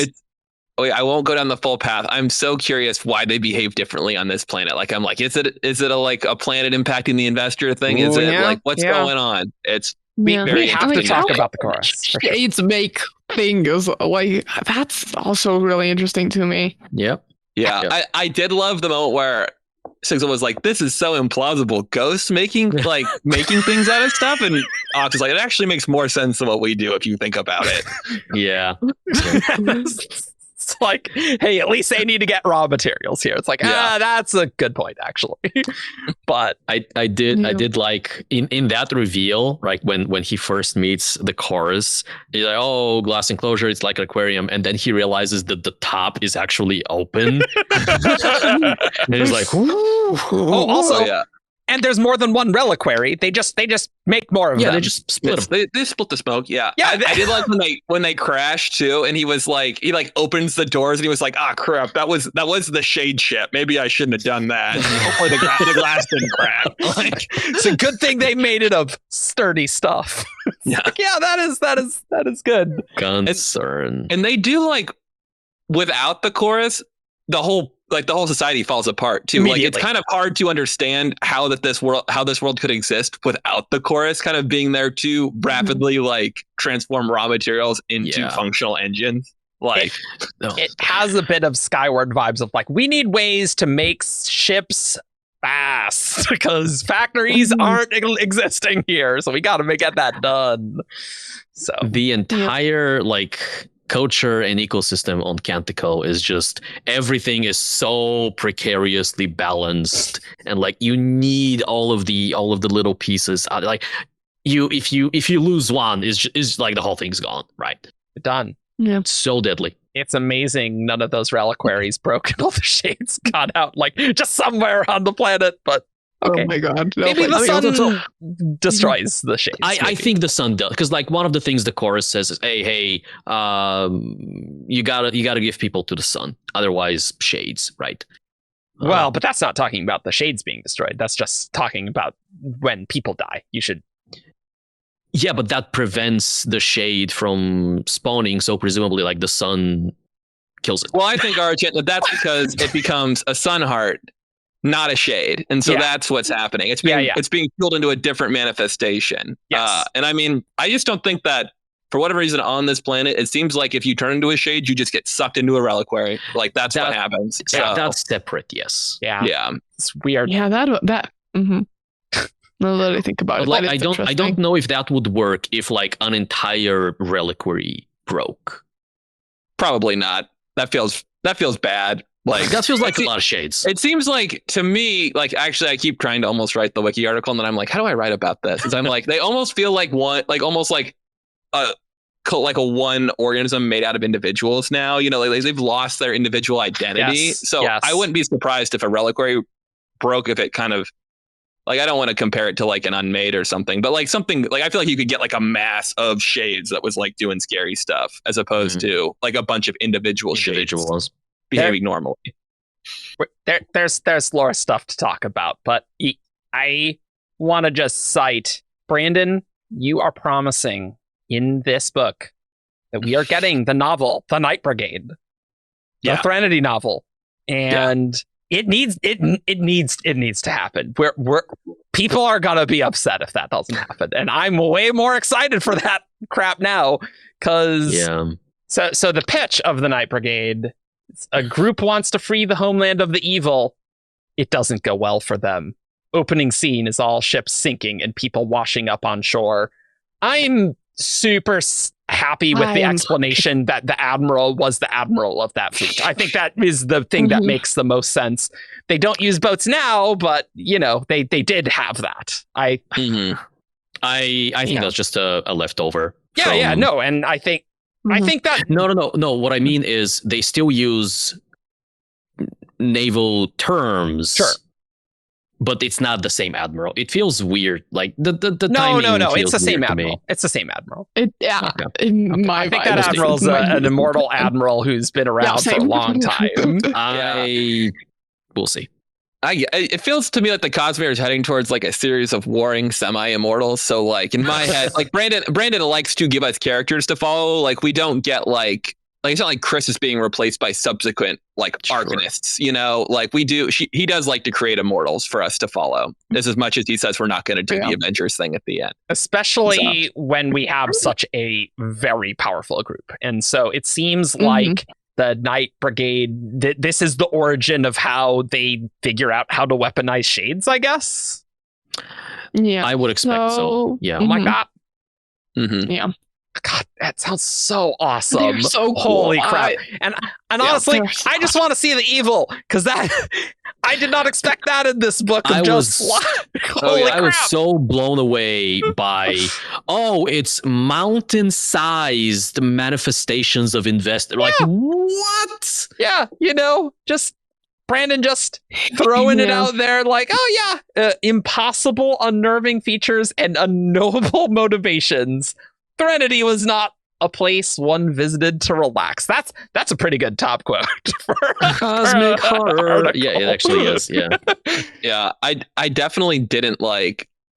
I think it makes sense too, like that it's like calling it the evil. It always had to. It sounded so nebulous that I'm like, it's got to be something weird. Like it can't just be like one big monster. Like it's got to be something that you like struggle to explain to people after you've met it. I think in my head, I was thinking of it similarly to how I was thinking of the deepness, like this kind of nebulous. Yes. You know, it's not like an entity. Well, it's not an entity. It's a force. But this puts it a little bit more into the entity territory. Like honestly, it puts it in like Lovecraftian like level of does cosmic horror, which I love. I mean, look. Threnody is the best place for that in the Cosmere because it's already max spooky. So let's make it even more spooky with Lovecraftian horror. And also, I just love investiture coming to life, and it's like real bad. Like it's not nice actually. Like we need that in the Cosmere somewhere, I think, and Threnody's the best place for it. I know, and it would appear that the Night Brigade did not succeed in defeating evil ultimately. If it is still around, True. Space Yeah, no, they didn't succeed. I guess that will not happen in that book. Yeah, so maybe they've communed with one of these entities and granted them some power, maybe, and we see them. Yeah, maybe that's how they like harness the shades. Yeah, that makes sense. Yeah. I don't know. I don't want to like spend too much time on this because we do know we're gonna do a Threnody episode. Oh yeah. But we gotta like the continuity chains have to come from somewhere. Yeah. Oh right. Yeah. I mean, presumably that's the silvery chain that we saw in Celebrant. Celebrant. Wow. When Raboniel was given one, I believe. Yeah. Although she was also kind of like, can't use it, kind of pointless. So. It was probably the same one actually, because the Diffused took over. Oh yeah, that's fair. That's fair. But she got it from. She got it given to her by Mraize. So if it's, so that would have been a different chain of stuff. It could still be the same one. Like it was close for sure, but she would have been given it by her lieutenants as opposed to him. Yeah. This book makes me so excited for Cosmere future stuff like this. I think this book is straight fire, literally with the maelstrom. There you go, in the sun. But I don't think they'll all be like this. This book is obviously designed to be extremely fast-paced and very stressful, and I don't think other books will be like that. I'm like Era 3, Book 3, Era 4, Book 1 are not gonna be that. No, not at all. Like I think this is just the smallest taste of like intergalactic politics and what's going on, and it's just the tiniest little smidge of what are the Scadrians doing here? I'm like, what are the Scadrians doing here? I'm interested, and it's all their fault. It's all their fault in this entire thing. Seems like future Scadrial kind of sucks. Gotta throw that out there. Really kind of jerks. I do just love the name drop of, these are the timekeepers. Like, what are you talking about, Brandon? Like, what is happening here? Just, sure. Before we get off the Night Brigade. Yes, sure. Yeah, absolutely. Because I doubt I'm going to be able to be on the Threnody episode just because of scheduling things. I don't know. I think that might be 2024. We'll see. Well, who knows when we record. So, I had some theories going into this book just based on that one WoB of like it's inspired by the Black Company. And I'm like, okay, there are several ways Brandon can take this. Okay. It's this modern Black Company where it's like the mercenary group that has a contract, blah, blah, blah. Or like this is the one I liked more. Is this ancient Black Company coming out of Katovar? Like they are terrifying. They are legitimately terrifying from what we learned in the later books. And it seems kind of like it's a mix because they still have that contract thing, which I thought was interesting. Like who in the world is powerful enough to say, I'm going to pay you to do this? Like when it's a group that's this scary. Okay. Nomad was saying about like raising planets, hunting their objective at all costs. Like all those tiny details. It isn't just the small group of soldiers just going about their everyday life and working for someone from the first they're spooky section. No, they're terrifying. Like this is giving me so many ideas about like what that book could be. Because of like how they're gonna deal with the evil and like the origin of the group, because it seems like it's like so like it's not like the people we follow in the books, with the exception of the Admiral, whose description matches Lady, and I love Lady, and the Admiral seems really cool. So I really hope we get more of her. We're gonna there is a 0% chance that we won't see this Admiral again. You don't put it in the epilogue without being like, that thing's real crazy, right? Except the at the end of Bands of Mourning with the set space. See, that's my thing. Is I keep thinking like, okay, when do we plausibly see this character again, though? And I don't want to liken these to the MCU Disney Plus shows, because I think that's a negative comparison to make at this stage. But like there is that problem that they do have where, or maybe even some of the later movies where like they introduce somebody, and you're like, okay, when are we even going to see this character again? Yes. So I'm curious, like, what does Brandon usually when he introduces something, like we do actually see something coming down the pipe, like before you would expect it. Not all the time, obviously. Warbreaker, point in case. But like, I just am very curious. Like, does he think we're gonna see Night Brigade soon? From like, and maybe not the novel, but like, are they gonna pop up somewhere else? And the other things that he's hired Dan. Dan is a horror writer. Yeah, we could get some Dan stuff. Like it fits very well. That's true. I hate that Dan should write the Dusk Brigade. No, I don't think Dan is gonna write like the main book, the one that Brandon's been talking about all this time. But he's probably gonna write books with them in it. Definitely. I could definitely see that. Yeah. I just like in my head, I always like that just seems like a little, I want to see what Brandon's been, or maybe a co-authored one would be the thing. But I'd be sad to see it just handed away completely. Maybe a little better.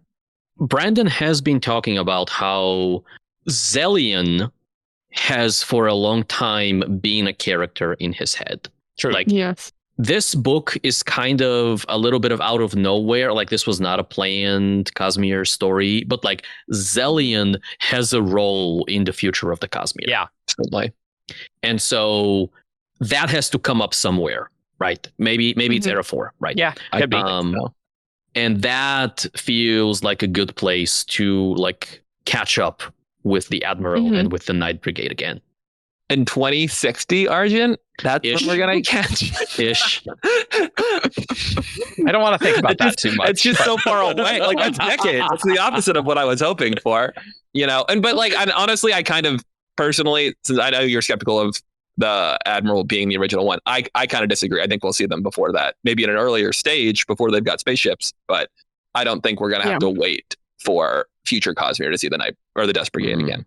Although it is the Night Brigade, is it not? It is. It's the Night Brigade. I've been ignoring that. Yeah, thank you.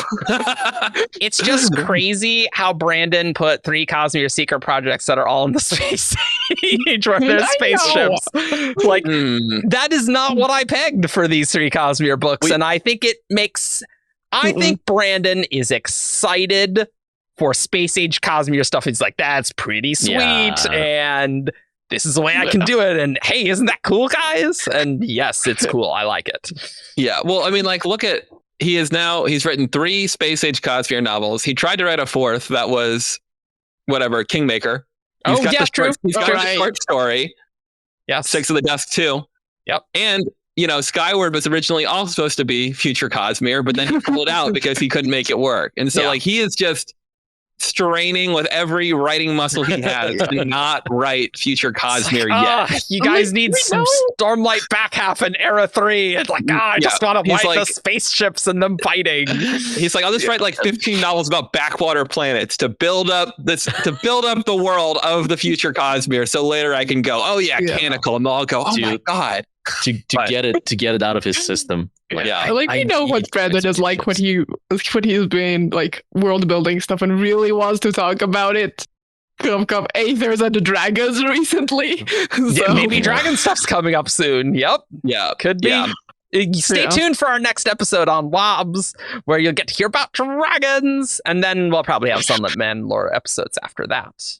This just makes me very excited about future Cosmere. So do we want to do a quick like the state of space age Cosmere? I think now's a great time to do that. Yeah.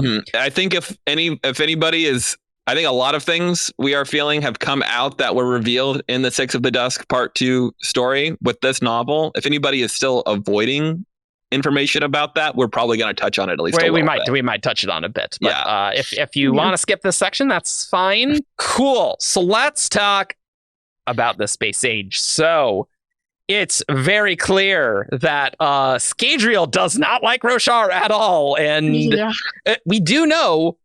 Clearly, Radiants still exist, right? Yeah.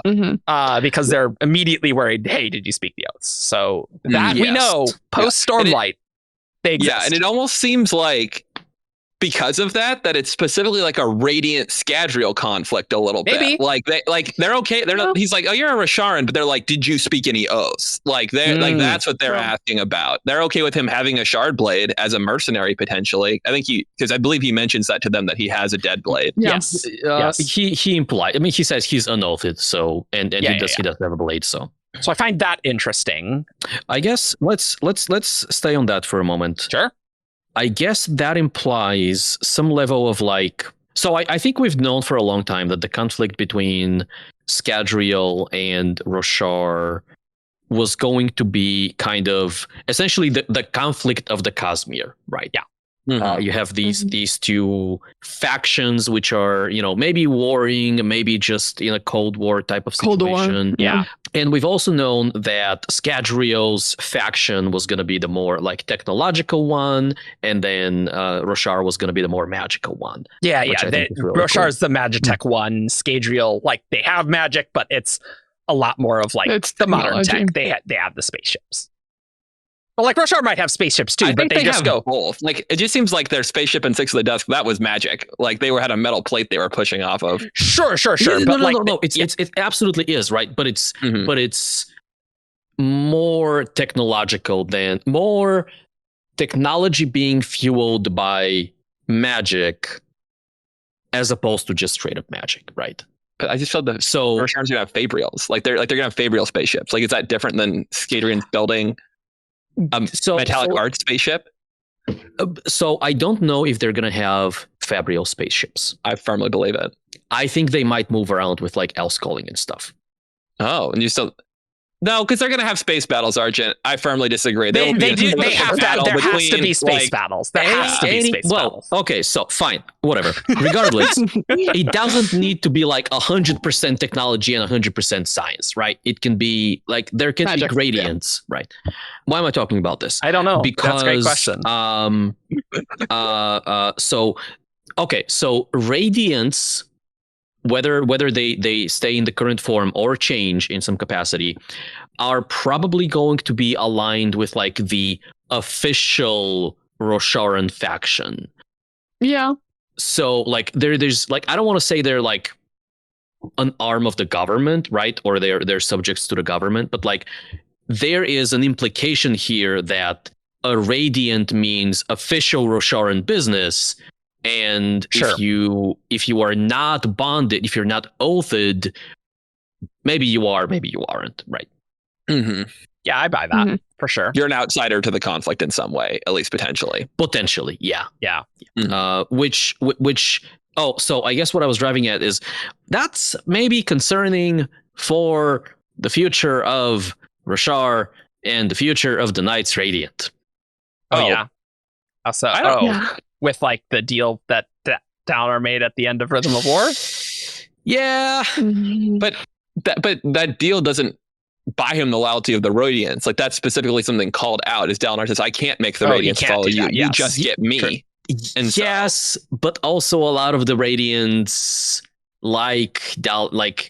yeah, but they wouldn't go with evil Dalinar. I just don't think. Yeah, they're not going to be like, now I am fused Dalinar. Who would like to switch teams? Like, if Brandon does that, I'm dropping the book. Honestly, they already had the Skybreakers do that. They already switched teams. They already loved that once, and I hated it so much. No, but you gotta think about like we are talking about 200 years potentially of like developments.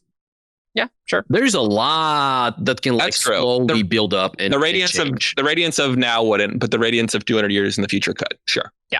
Malata was like all down with like the diagram and like them. She's not a relevant character, so we don't have to worry about her. But she is a radiant. She is barely. It's gonna be so interesting to see the state of all these shards. Like, is it Harmony? Is it Discord? I don't know. What's going on with Odium? Did Odium win? What's Cultivation up to? Like, there's so many factors that it's hard to say because we talk about this so much as and Brandon does like a conflict of cultures, like that's what he's building towards, and that really leaves the shards out, which have been some of the big drivers of these big Cosmere conflicts before. So it makes you wonder, are they just a part of that same clash of cultures? Have shards been just Are the taken off shards the taking table in sides? many ways? Like, are a bunch of shards dead now? Or like, what's going on with that? It's a really interesting question. And I'm wondering, like, why do the Scadrian specifically have a problem with Radiance? Like, what is it I guess there's no way really to predict this because we're so far off. But, like, what is it about Radiant culture and, like, their oaths and things that Scadrians have such a problem with? Well, that's what I was getting at, right? It's not necessarily that they have a problem with the Radiance, it's that they have a problem with someone who might be like unofficial Rosharan representative on the planet. If that is the assumption, right?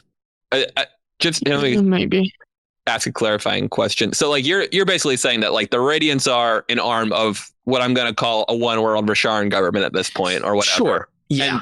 And that's why there's a problem because they're the military or the special forces or whatever. If you see a Radiant, that means that the Roshar has official or maybe hidden, but like Roshar has an interest here. Mm-hmm. Yeah. As opposed to if you see a Rosharan, that doesn't necessarily mean that Roshar as a whole has an interest here. Yeah. And I think and the other idea that I add that I don't know would on its own lead to a conflict, but is like maybe a thing that could kind of develop into a conflict is what we know about what Kelsier wants for the metallic arts is like a true democratization of them, like a true like spreading of power, giving it to everybody. And the Radiants in another way are kind of exclusionary. Like their philosophy is different in that you are chosen in a specific few individuals are endowed with great power and everyone else can have favorals or whatnot. But maybe that's a conflict for them, you know, is like we've got these big kind of like OP people throwing their weight around and Scadrial's like, hey, like that's not cool. Even though obviously Roshar is the correct side of the conflict. Okay. We're getting a very negative view of these Scadrians in the far future, okay? We are. They seem pretty cold to me.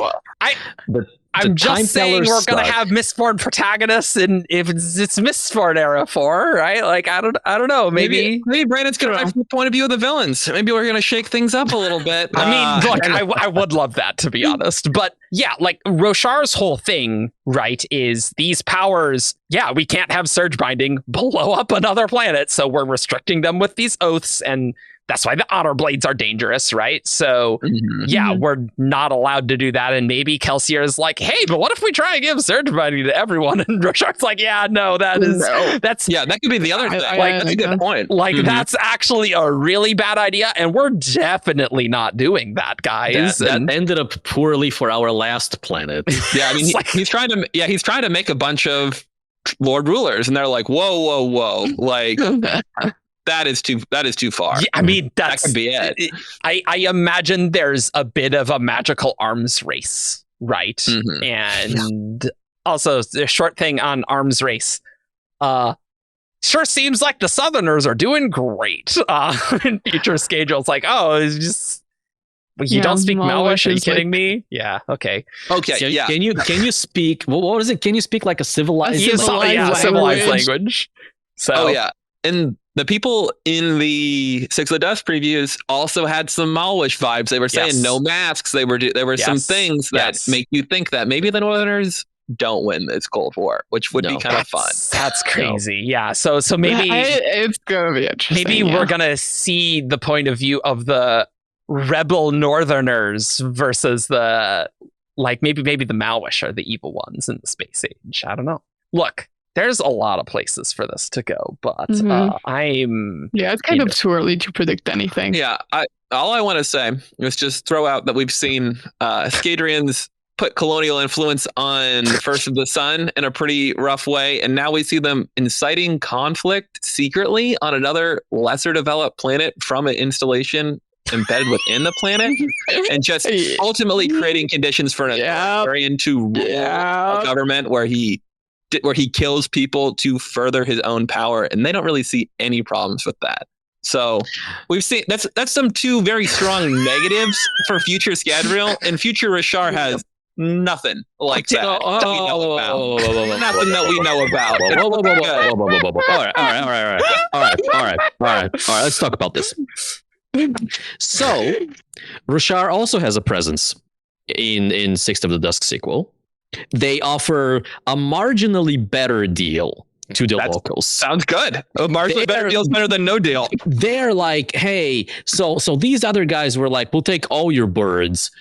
What if we gave you one bird out of every 100 or whatever numbers they gave? Would you rather have 0 birds or 1 bird out of every 100? Look, that's under not being deal. This is a different conqueror, right? Yes. And then we could also very easily be looking at kind of a Rosharan Ghostbloods situation with the Time Tellers, where we know that the Ghostbloods are good and cool, and we like the Ghostbloods because we like Kelsier and Twinso and Moonlight, but also these other guys. So like the same way that the Ghostbloods absolutely suck on Roshar, it's fully possible that these Time Tellers absolutely suck on Canticle, even though like the rest of Scadrial might not suck or suck as much.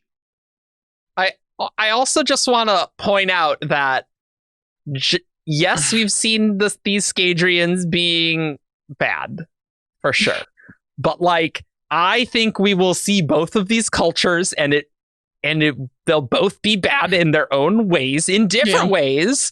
But I think we're going to get a lot of messiness and these clashes of these ideals not working out great. And I think there's plenty of room for Roshar to be, oh, you signed a treaty with us, you broke the treaty, you're dead to us type thing. That's how treaties work. Fun fact.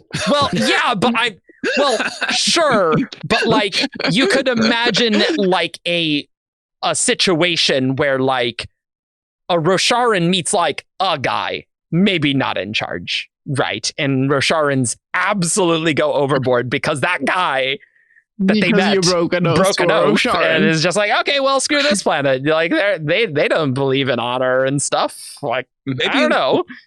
Maybe we should call this episode Scadrial Apologism instead of Secret Project. I'm not saying that the Scadrians are good here. I'm just saying that this is probably going to be a nuanced situation, and that I'm sure the people in charge of both of these planets are like, there are factions on those planets is like, no, you cannot treat people like that. And other people like, I mean, yeah, but what about that evil empire over there? And then it just escalates from there, right? Here's my final point. Oh, go ahead, Verónica. We've been talking a lot. Yeah.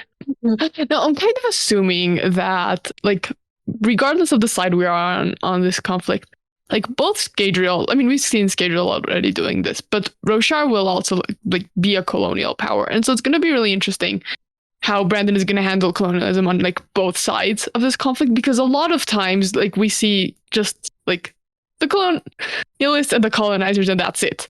Yeah, the people who are colonized. But here it's a conflict between two different powers, like vying for control of the Cosmere or whatever it is.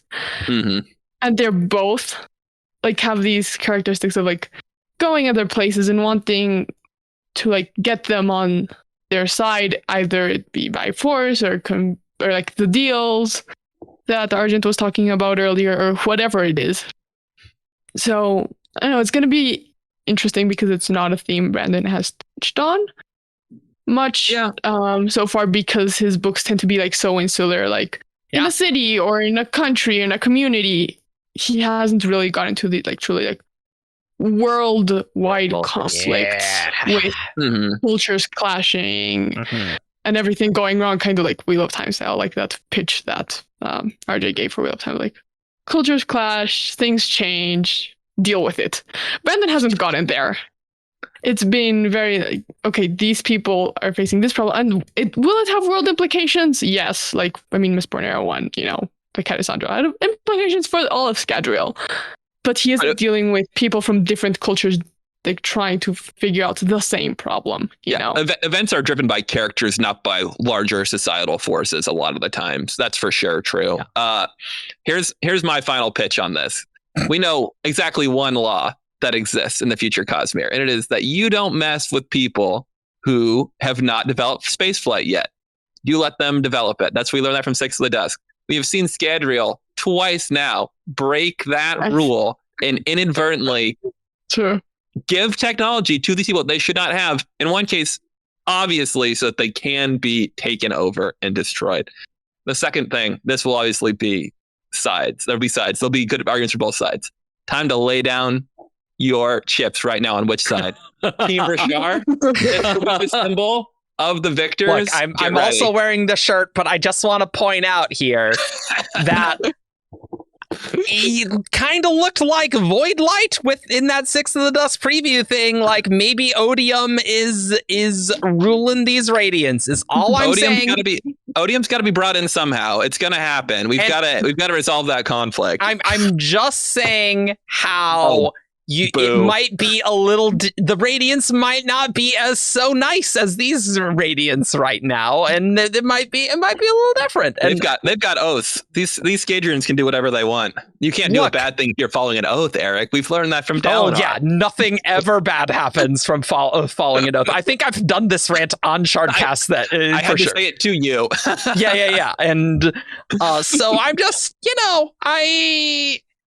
I don't want to put my chips down until I see a bit more of what's happening. I would say people are messy, and I think the political situation on Scadrial is messy, right? Like it already is quite messy, and who knows how it's going to end up after Era 3, like how the Southerners and Northerners are going to interact. Like I think in that conflict as well, there's going to be awful Northerners and awful Southerners and good Northerners and bad Southerners. And I just look, I honestly, I don't care what side it is. I want to see space battles. I want Rosharan spaceships. I want Scadrian spaceships. I guess you can just have Radiants just like be your fighter jets. Like you don't even need them. You can just have Radiants do that. And in addition, you have a Shardic battle there also. Like I want a Shardic battle that mirrors the real world battle. Yes. That would be very cool. I love that. That is what I want in my future Cosmere. Let's get the Night Brigade in there. Let's get all the planets in there. Just like an epic. The Night Brigade is a mercenary company. Yeah, like, you hire them. Going to work by for? a side. Yeah, and that's terrifying. So I just think that is just so awesome that I don't really care who wins, because I want to know that awesome battle, and then we'll have Hoyd on a spaceship, we'll have Kelsier on a spaceship, and they'll be on the bridge of their opposing spaceships fighting each other. And honestly, it easily could just be Kelsier and Hoyd's fault why they're fighting. Like that's very plausible. Hoyd is a Radiant. Hoyd is a Radiant, and they really don't like each other. And this is all possible. So I agree. We are getting a very negative perspective of the Scadrians. I'm just saying that, maybe the oaths they're swearing are evil Odium oaths, and that might be a little different here. Okay? Oh, that's offensive to me, Eric. Evil Odium oaths? Is that what Renarin's swearing? Fair point. No, it's definitely gonna be crazy. And I do want to say, if we do not see space Windrunners cut their way into an enemy ship with their shard blade, my God, yes. What has all been about? Like it's happening. True, but like they have shields and stuff, so like there's like energy shields. Yeah, the Night Brigade ship has shields. Yeah, how does that work? I don't know. Give me space opera Cosmere and just give me that all the time, because that sounds amazing. And I don't know how the birds are relevant. I don't know how the birds are relevant for navigation, space navigation. Eric, I swear. Oh yeah, okay. I believe that they give you powers. They give you like protection from like cognitive influences and things like that. Maybe some birds can protect you from shades. I don't know. You can see the future. Yeah, I hope these Scadrians have enough silver to buy off the Night Brigade if Rashar buys them and things. Like who is buying the Night Brigade services? Adriel's like, you want silver? Sure, you can have the silver. Like that's fine. We don't use that. No, and then it's the biggest mistake as the Night Brigade just wrecks an entire fleet. We have thin eyes. We don't need silver.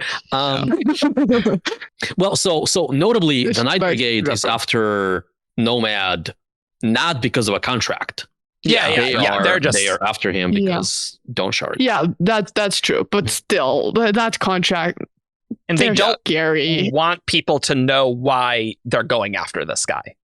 Mm-hmm. Yeah, Right. they're not trying to. Because other people go after him. They know why they're going after him. Like it will create. Although the Scadrians do know, like they connect the dots. They go, oh, Rasharan mercenary blade. They know there's a bounty on him, but they don't know necessarily a Dawnshard. Right. Yeah, they go, oh, that's why the Night Brigade is here. Yeah. That's correct. People know that they're pursuing him. But I think you're right, Veronica. Like a question of which of these planetary factions the Night Brigade ends up on is a really interesting question in this actual war, because they can be pursuing their Sigzil and kind of picking a side at the same time, and that's fine. Space Age Cosmere is going to be so cool, guys. Like I just have it in my mind. The space battle, the shard battle, like that easily could be final battle for Cosmere. You know, Brandon's going to create some weird like, oh yeah, we're rotating around this crazy world. Like he does that in Skyward all the time of just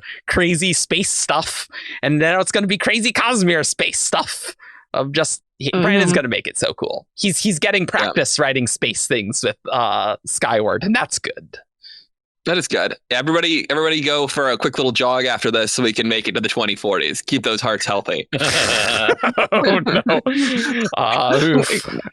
I wanna take us back a little bit to like the idea of a conflict between like cultures and specifically the Scadrian faction. Good.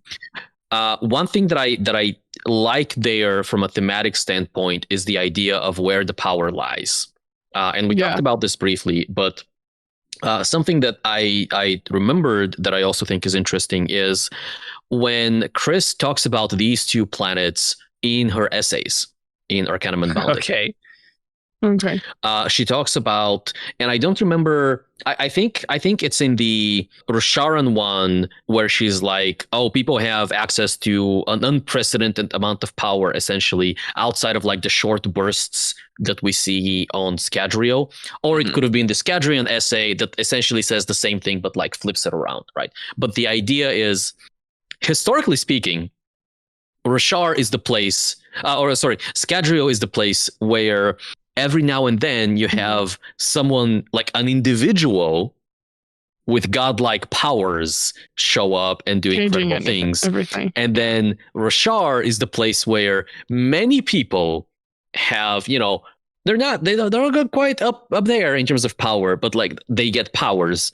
And it's interesting to see how that is potentially getting flipped around, right? Mm-hmm. And there's also the aspect of, I assume this is not going to be the case in the space age, but like Allomancy and Ferrochemy are hereditary. And I can easily imagine that a Rosharan's like, wow, that's inherently unfair. Like you just need to be worthy and be chosen by Spren, right? Like why? I can see that. There's nothing kind of inherent about birthright that makes you special. Meritocracy. Yeah.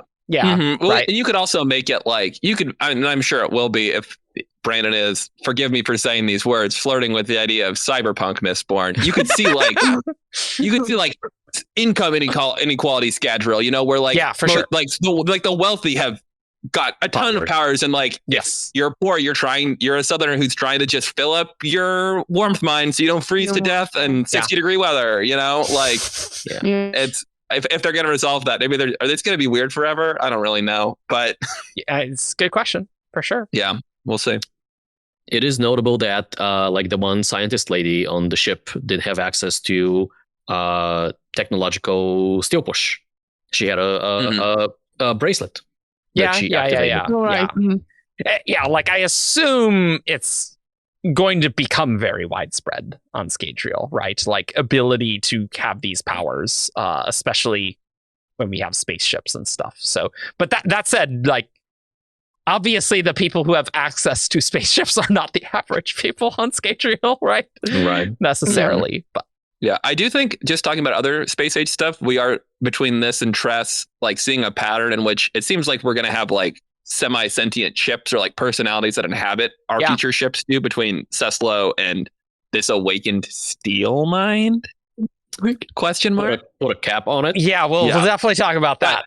But yeah, but just like I know, but like just talking about what we expect. Like I think that will be an aspect too. Is that we're gonna have self-aware ships. I kind of personally, Earth Hero spaceship has always been a meme, but I kind of like expect there to be like some sort of like if a bondsmith could manifest their spren as like a spaceship and use that as a fuel. Oh, sick! That'd be so cool. Like that could be a flagship. Oh yes. Yeah. Yes. I mean, I don't think they can well, not as a spaceship, but like it's the core of a spaceship. Like what about a gemstone pillar in the core of a spaceship that is powered by it? I love that. The sibling, the sibling can create tower lights at will. Like maybe there are more bondsmiths in the future too. If the unmade, we're bringing the unmade bondsmiths or something. Bide Mishram's flagship here is really the main Roshard flagship. And you know what, David? Speaking of that, I'm pro whatever side Bottom Mishram's on. So Bottom Mishram wins. I'm in. Like Odium Radius is like I'll forgive a lot of atrocities in the name of Bottom Mishram here. Let's hope she doesn't go down the Rabonio route where she appears for a book and then dies. Stabbed. You are going to get a Shardcast rant of epic proportions if Bottom Mishram isn't amazing. Like I definitely think we're going to have like ship AI and they're just like giant spren, right? Like that's absolutely going to be what it's going to be. A lot of them could be giant spren. I think that's possible, or like awakened things imitating that. Like I think all that's very possible, right? I think the awakened steel mind is essentially a way to give Scadrial spren. Yeah. Where are my mist fabrials, man? It was a good idea, Eric. We had. This is a good 11 years ago now, I think. Yeah, I think 11 years ago I had that theory that you use the mist to make fabrials rather than Stormlight. Do we have any other space age stuff? Because I think we could maybe do a whole podcast on that, honestly, just go deep down our headcanon rabbit holes, because we're barely on the surface here. Brandon did this to us. He's the one who keeps writing about space. His fault. It's true. It is his fault. I guess the only thing I would say is, where do we feel like this story, like, in my mind, like, do we feel like this is like concurrent with, like, the final era of Mistborn, or do we feel like this is a pre-thing? Do we how do we feel like where this falls in with the other future Cosmere stuff? It does feel very space age if you already have shields. That far. It feels very space age, but I don't think it's that far future. Like I don't think it's year 4 level. Might even be before Yumi, just because of the epilogue there and the whole thing of like why you this, but I just to explain that briefly for people, I think myself included, a lot of people think that the planet that Sigzil goes to at the end is Utol, which appeared in Yumi as a Shodel water world, and then he ends up on a world with a lot of water and some Shodel, and then goes, how rare are to see Shodel? Yeah, exactly. Like I think it has to be, right? Yeah. Like I think that's the only thing that makes sense. Mm-hmm. And Hoyd kind of at some point says, like, when he's talking about Komashi, which is where Yumi happens, says, well, you might have heard of the Utol system for other reasons, essentially, but doesn't kind of go into what those reasons might be. So it could be something Sigzil does there. For sure. I want, you know what book I want now, David? What's that? I want the Night Brigade fighting Shodel. What does that even look like? But just free idea. What if that's a Dan novel? Give me a Dan Dragons, novel. come help us, please. Yeah, that's the dragon stuff Brandon's talking about. Right. Like, it's good. There's a lot of great ideas for Cosmere stories here. I think Sunlit Man takes place a little bit before like the true space age of the Cosmere. I think people are still exploring what space travel means and how to do that.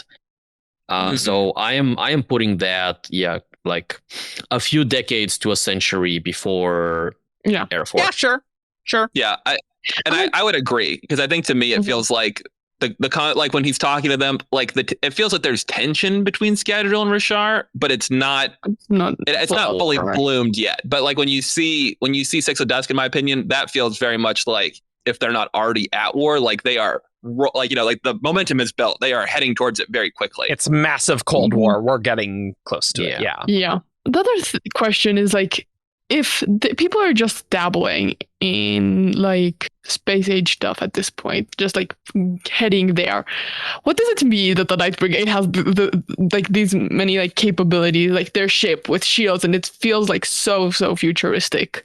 Like the fact that they got there before everybody else, that's also scary. I mean, I think probably other ships have shields and stuff. Like, I think that's fine. Well, yeah, but I don't know. It feels. I mean, it's not gonna be the full-fledged like space. I mean, era 4, like space technology yet. I feel it's gonna be like smaller scale things, like that research ship, and like they're heading there. I don't know. Like, I got this impression. I mean, I kind of headcanoned the Night Brigade ship, like the huge like triangular ships from Star Wars. Like that's like the visual I got for some reason. Yeah, yeah, the Star Destroyers. Thank you. And so I don't. I mean, the difference between way. that and like a smaller like research ship and like people like getting there. I don't know. Yeah. Because Threnody is like such a like backwater world. Not anymore with the Night Brigade, clearly. Not anymore. But maybe that's the only group that's really succeeded, and otherwise Threnody is not a nice place. Probably. Yeah. We have all of these like people who like followed the original Lodestar on spaceships. Like they got on spaceships to Canticle, right? Mm-hmm. And that's what I wanted to talk about. I was forgotten about that. Yeah. Sigzil also says at one point, like, I believe, if I'm recalling correctly, like technology, like spaceflight is a pretty new technology, but it's been explored anciently before as well a little bit. Doesn't he say something along those lines? I don't think it does. Okay, well, see, that's.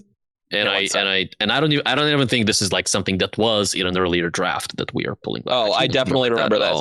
So yeah, I'm looking for it. Yeah, so this is just interesting in relation to what Argent said about the people of Canticle originally coming on spaceships. Sigzil's talking about this is one of his engineering scenes again, and Ox is basically asking him like, how does spaceflight work? And Sigzil thinks to himself, spaceflight was still relatively new. Well, the science was old, depending on which parts of the Cosmere you visited, but few had ever experimented with it until the last 100 years or so. So that at least there's some technology that has been. I mean, stuff has been around. Sure. Okay. I took that to be like, the science of using a propellant. But you just cited an instant of ancient spaceships, so like I think that is. Probably more than that. I don't remember it being spaceships though. But okay, how long have the? That's how they design their ships. They're based on the ships that brought them there. The ships that they ride in now. Sure. Okay. I mean, my impression is that they are literally reusing the same ships. It's just like they keep like printing parts. Mm-hmm. And later they like Sigzil's talking about Zephyr and how that could have been used. So that's like another potential ancient whatever. But we can move on. Let's end some future Cosmere comments and steer a bit back towards the book. You want to talk about like the Cinder King? I want to talk about the Cinder King a little bit because I think the Cinder King is like the most cliched villain, and I love it. Like it works. Budget Lord Ruler. It works so well for a book like this of just like an unrepentant asshole, and I love just on every planet there's some stupid warlord, like who cares? Which admittedly Cosmere is a big place. There probably is, right? You can't fix everyone's problems. Maybe, don't have the Scadrians feed the guy the power to do that, and the Cinder Hearts and stuff, like that's not great for sure. I found him cliched in the best way. Because this book is doing so many other things. Yeah. Mm-hmm. I think that's exactly right. He kind of reminded me of, without going into too many spoilers, like the main villain of Guardians 3, who was really not a very complex, Guardians of the Galaxy, the movie that came out relatively recently, which I really enjoyed. And he was not a complex character, but he was just like a megalomaniac who was awful. And you just love to see his butt get kicked. And I think that's like, while people really do, you don't want cliched villains in every story. Having like an incredibly unique, like well-motivated villain. Like sometimes people are just bullies, and And I do think I like to see a variety. Like, here's the thing. The tension in this book is coming from the sun. It's coming from like the whole Sun Hearts thing. It's coming from the Night Brigade. It's coming from Sigzil's backstory. Yeah. We don't need another source of tension with the Cinder King when like the story doesn't need it to function in terms of conflict. It's just he can afford to be like a cliche villain because it doesn't matter. His job, he's not driving the tension. His job was to be an obstacle, not like a foil. Yep. And I also wanted to mention just how much I loved the fight scenes in this book. And I think it's because Sigzil doesn't really have offensive magical powers. Yeah. Right? Like, it's just so visceral to just be, I mean, you're sturdy, but you're being pummeled and you can't fight back for most of the book. You can't, like, you don't have any magical powers. Like, you got Ox. Ox is great. Like, that's very good. It's not just like lashing, right? So I felt he's forced to be creative in a way that the fight for where Brandon shines the best. Yes. Yeah, that's what I was thinking as well. And I think that's like a little bit of a problem that's developed with Stormlight is that you have to depower Kaladin for Rhythm of War to work, you know, like otherwise he just wins. And so when you've got Sigzil with serious restrictions on what he can do, the tension is much higher and he has to be more creative. So I think that's why I really enjoyed the fight scenes, even though like sometimes Allomancy fight scenes, I'm also like, it's fine. Because it isn't new anymore like it used to be. Yeah, the tension's very high with the Chard, but we don't have like they're not like flinging fire around. They're just like scary dudes who are they're like bugs. They're you know? thugs. Like yeah.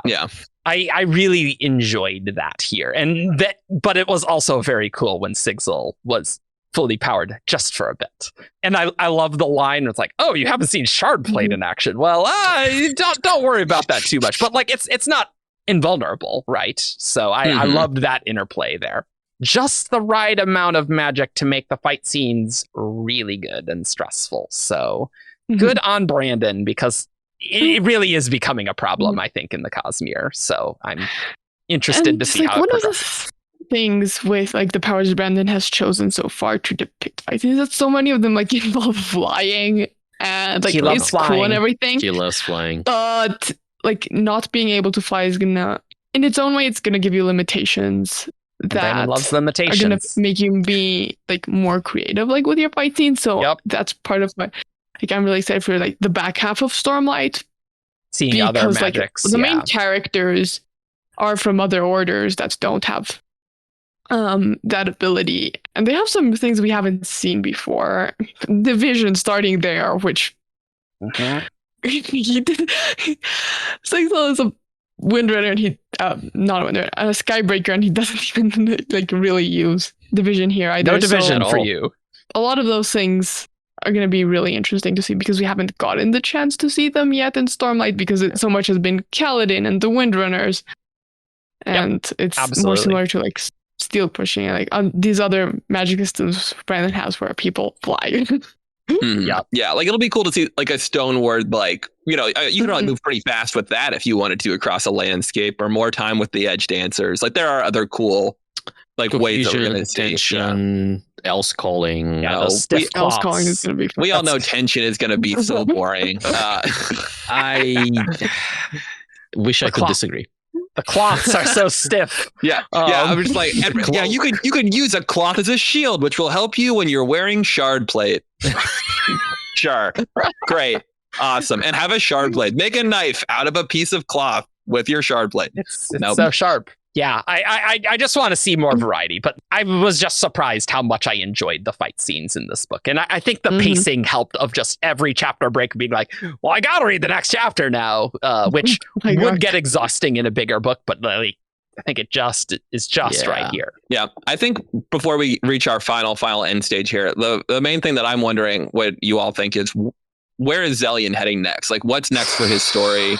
Is it like, do we think we're going to see a Brandon book with Zellian, or maybe a Dan book with Zellian, you know, because we're seeing the very, maybe not quite the very start, nearly the very start of Sigzil's story, and then jumping quite a stretch. And so I'm like, are we gonna see past books that will explain some of this, or will this always be a thing that happened off screen? You know, I don't think we're gonna see any of the history that was told to us here. Okay. Like maybe like Stormlight 5 or something in the back half is gonna like set up the events here. Sigzil spends decades with Ox. We can't have all of that happen on screen. Sure. Zellion is gonna be a secondary character in future stories. I don't think we get main character Zellion. I think he's gonna be like an important person who's like he is either doing things or has done things that are a big deal in the Cosmere, and that makes him important, but not like a POV character. So like a Basher of the future, kind of thing. Yeah, or maybe more prominent than Basher has been in Stormlight so far. Sure. But I was putting him somewhere between Warbreaker, Vasher, and I guess closer to like Wit level is, I think, like maybe a little bit more than Wit. Yeah, something like that. I think that's probably where it's at. I do think we are going to see in the back half what is going on with the Dawnshard and Sigzil getting it. I do think we are getting that. Yeah. I kind of don't think we will, honestly. I feel like when Brandon said the division point, I feel like Sigzil is going to head down a path and we're just not going to see him. Like he's going to, and maybe we'll see it in a flashback or something or whatever. But I kind of think that's, I guess maybe Brandon says Dawnshards matter for the back half, but I don't know. Yeah, I kind of think he's out of the story after this, and we pick up with him here. I think it's just we're getting the most Hoyd in Stormlight, and whatever's going on in Hoyd and his Dawnshard feels very important. That I feel like that's not going to happen off screen anymore. You know, I think that especially that we've had Dawnshard. There's stuff with Risen. Like, I think there's space for it in the back half. And ultimately, Sigzil didn't leave Roshar. Like, I think we might see it in the back half. No, not might. I think we're going to see it there. And I think we're going to get a moment of, like, maybe Sigzil, like, leaves with the Dawnshard, maybe. Yeah, I think we're going to get, like, whatever we get in Stormlight 5 that ends up, or, like, is related to him leaving the Windrunners, like, for whatever reason that is, right? For sure. I think. And then eventually, like at some point, we're gonna get him like picking up the Dawnshard. Whatever happens with Hoyd there, like a lot of Dawnshard weirdness needs to happen because, like Brandon, we're missing just one of the shards to at least like know like what all of them are. The Dawnshards are like the next big thing. I think Eric was talking about that somewhere. I don't remember what episode it was. WoBs, maybe. Yeah, I think it's WoBs. So like we need more Dawnshard information. So we're gonna get that. And then at some point, like, I do think we might get that moment of, like, what happened that led to, like, that moment where the Dawnshard takes Ox's power. It doesn't even have to be, like, we see the moment, but, like, a setup for that. Like, what's the threat? I want to know like, what happens so there. important that, like, Sigzil felt the need to use it. What drained. Story are you going to have, like, decades into the future? I don't think it's going to be a main story. I just think it's going to be things that are happening in relation to other stories. I think the best we can hope for is like Era 4 Zellion's like, here, let me tell you what happened. Yeah, I think that's... That's kind of boring to me, honestly, though. Like, I would be disappointed to have him be like, and I had a book where I obfuscated what my history was, and now it's time for me to tell you, because it's narratively, I'm narratively ready for you to know what happened. And so, like, I just... That's not as interesting. That... I agree. I don't feel like his history is something that was ever meant to be something that we know. Alternate pitch. Stormlight Secret History. Brandon said he could write it. Oh, there you go. Stormlight Secret History set in the interim period between the two arcs of Stormlight dealing with Sigzil. Yes, I'd love it. Two, when? If he is 28 in Stormlight 5. Oh, for the original 38 years old thing. Yeah. Mm-hmm. Bingo. Perfect. Okay. Here's an alternate pitch. That there's something.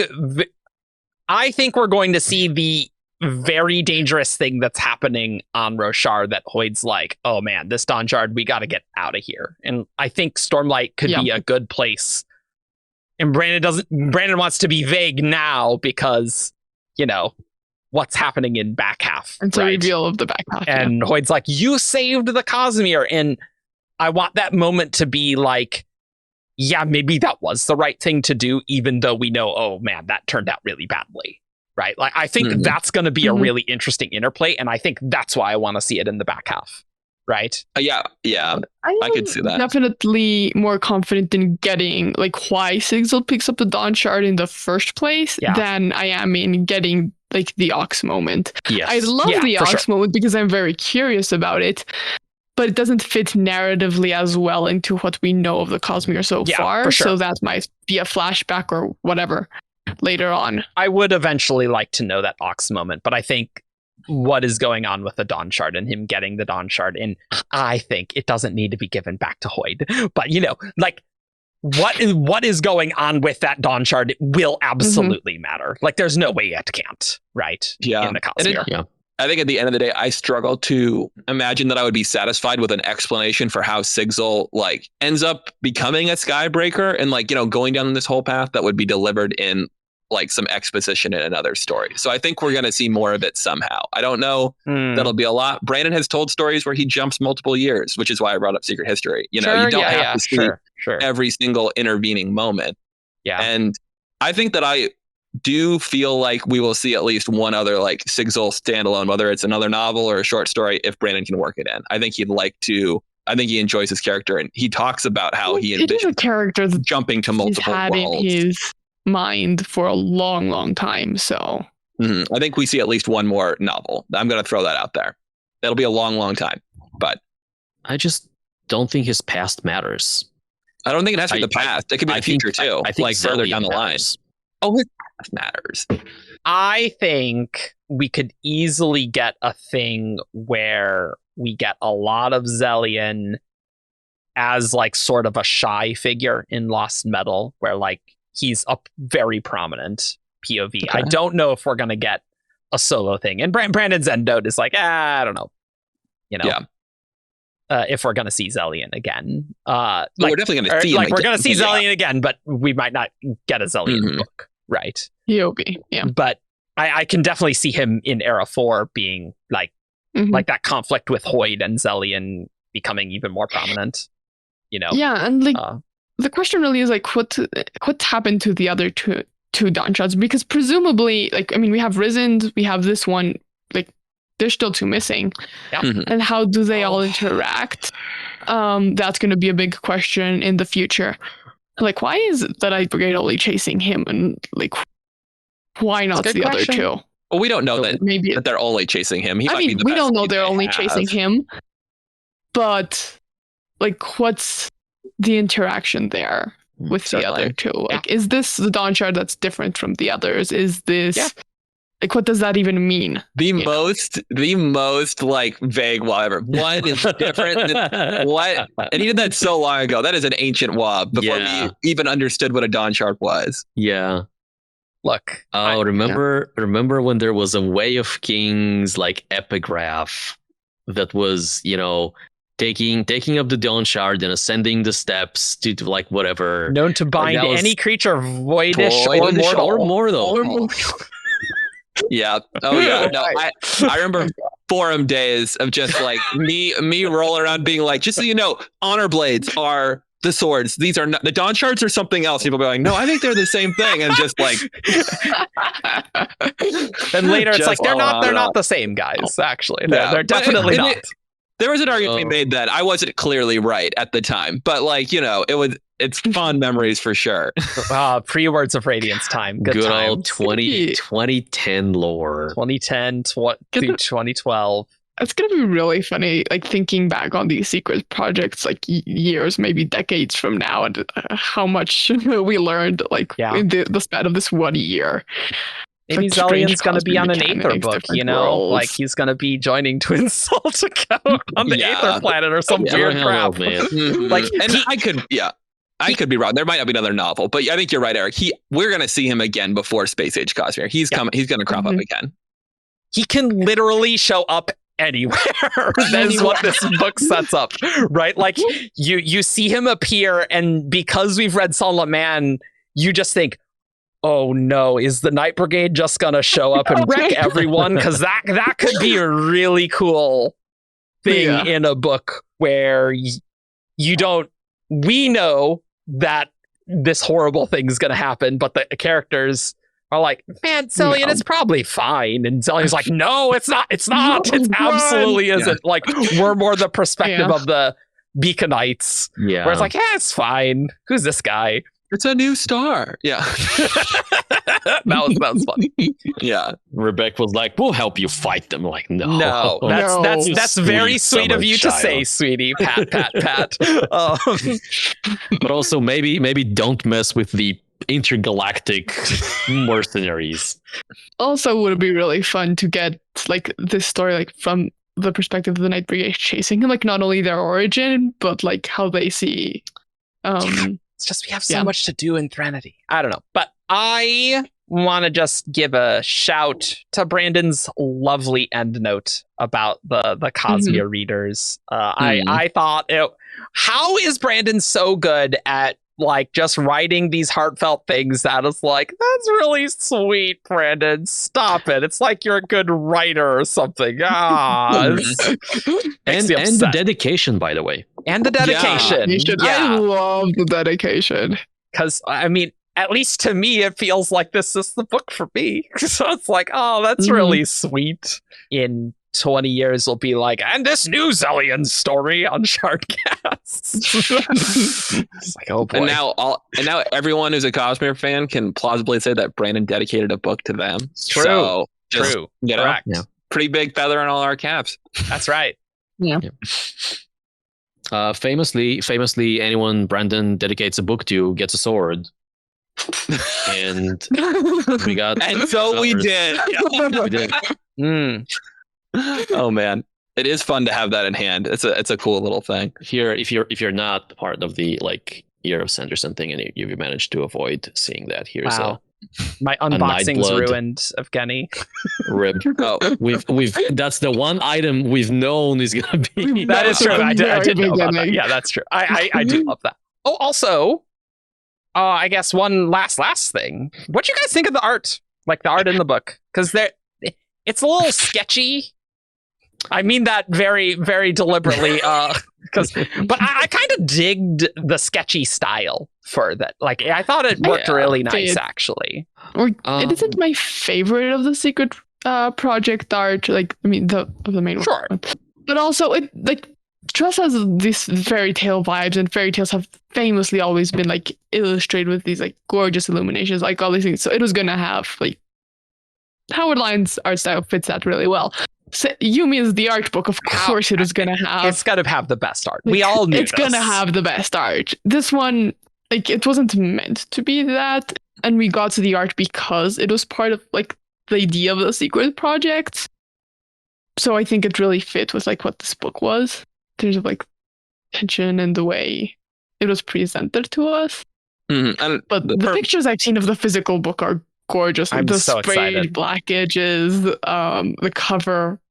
It's gonna be good. And I think the full color like illustrations are probably my favorite. I love those. Like yes. Among the Secret Projects, like they definitely hold their own between the Zellion one. Though I really like the one with Elegy in it. I really like the one behind Argent. That's my favorite thing because it just shows the world so well. I actually need to change my computer to that now that I can. It's so good. The Elegy one was interesting to me because it very much had like the 80s sci-fi vibe to it. Mm-hmm. Mm-hmm. And usually when I pick up books with covers like that, I really don't like it. Maybe just because mentally I'm like, old, bad. But like this, it had that vibe and I really liked in a way that I think the Wayland Stormlight covers kind of don't do for me in a sense. Interesting. But I think there was more happening in this piece than there would normally be on a cover piece. I think cover pieces are more static usually, and so the characters feel like they're posing a little bit. This one felt more like it was like Action-y. caught in the middle of the action, Sure. right? Sure. And I think that helps. And I guess I will say, like, not in like a super negative way, the final piece is probably not my favorite. It doesn't quite come together for me. Sure. Of Zellion standing by the water. But the front piece I really, really love. It's interesting because I really like that piece because there's a sense of peace to it for a bit. Of just like, wow, we were on such a horrible world. That's like, at least we're on a beach planet. Like, that's pretty great, guys. You Which know? is really appropriate for like, oh, this is literally the last page. So like that I like for it. Like, I would not frame that piece personally, but I like that front piece. God, what an incredible end. This goes on a wall. That goes on a wall, man. Holy crap. And also the Skybreaker one. Just you see the description and then you see the glyph. Like, yes, I know that. Yeah. I know that symbol. I know Hell that. Yeah. And that's like I'm kind of partial to like the first, like other than the end papers, like it's the second full color piece we get, not the elegy one, the other one with like Zellion and Rebecca like going. The grass surprised me a lot. You know. Yeah, that's true. That's a nice piece but too. I'm also kind of obsessed with Rebecca's dress, and I want to make it someday. I'm shocked. This is very out of character for you. Yeah, because there was that one. So pretty. There was Elegy, that one, and then the Chasm Kata one, right? And then the Skybreaker one. It's the Bridge 4. Oh, the Bridge 4. Yeah, it's a Bridge 4. Yeah, right after the Chasm Kata. But yeah, I think the Zellion Skybreaker one's probably my favorite of the internal art. Yeah, that one's really good. The sketchy art of the chorus, that was probably my favorite of the sketch art of just because I think that fits really well with that style of the shades there. So I liked the one with the Greater Good too. That was nice. The Greater Good one, yeah, I like that as well. Of just them just looking at him like, hey, what's up? And he's got his feet up on the table and just sipping tea. Sipping his cold tea. Yeah. Oh, yeah. That is an amazing moment in the book where he's connected to the planet and just isn't letting people know that he knows the language and is like, oh yeah, I figured it out now. And he just comes in with a plan. Yeah. Love that. Anyway, any final thoughts, guys, of this book? It's a lot. Thank you, Brandon. Thank you, Brandon. Like, I love Yumi, I love Tress, but we are going to get more Shardcast episodes out of this one than the other ones. So that is true. That is true. Yeah. We're going to have so much to talk about until Stormlight 5. We got to pad time until Stormlight 5 here, baby. So this isn't the problem of like prior to Rhythm of War that there'd been kind of like a drought. Oh, look, there's plenty of stuff for us to do. There's a lot. But yeah. You're not gonna get Kurth Part 2 anytime soon. All you Kurth fans out there. One of these days we'll get back to it. Yeah, that's the break before, like, after Stormlight 5, but before Era 3 starts coming out, where we're like, oh man, guys, let's have a Bovland episode. That's where we get Krem. And did you want to talk about the Krem or the soil? Is that a lore episode topic? Oh man, but the soil. I just have to accept that Brandon doesn't care about erosion, which few people do. He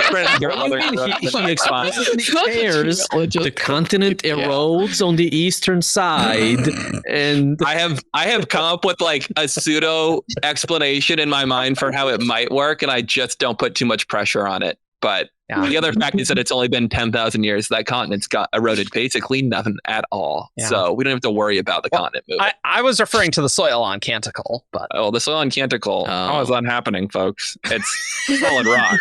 Solid rock. How is it weathering that quickly? Is it just turning into mud? It's magic. They said that there's mud. It's magic. It's magic. It's magic. It may be like the storm, like it rains and then it makes it muddy or something. I was envisioning like the jets of flame in the maelstrom as just like, I'm like, maybe some sort of particulate just falls down after that. Like they're blowing mass into the air and it's just kind of coming down afterward. That's all I could think of. I mean, like we do know, like this is, hold up. Can I position? Okay. So this thing, right? There are, like, we know that when the sun is essentially terraforming the planet, right?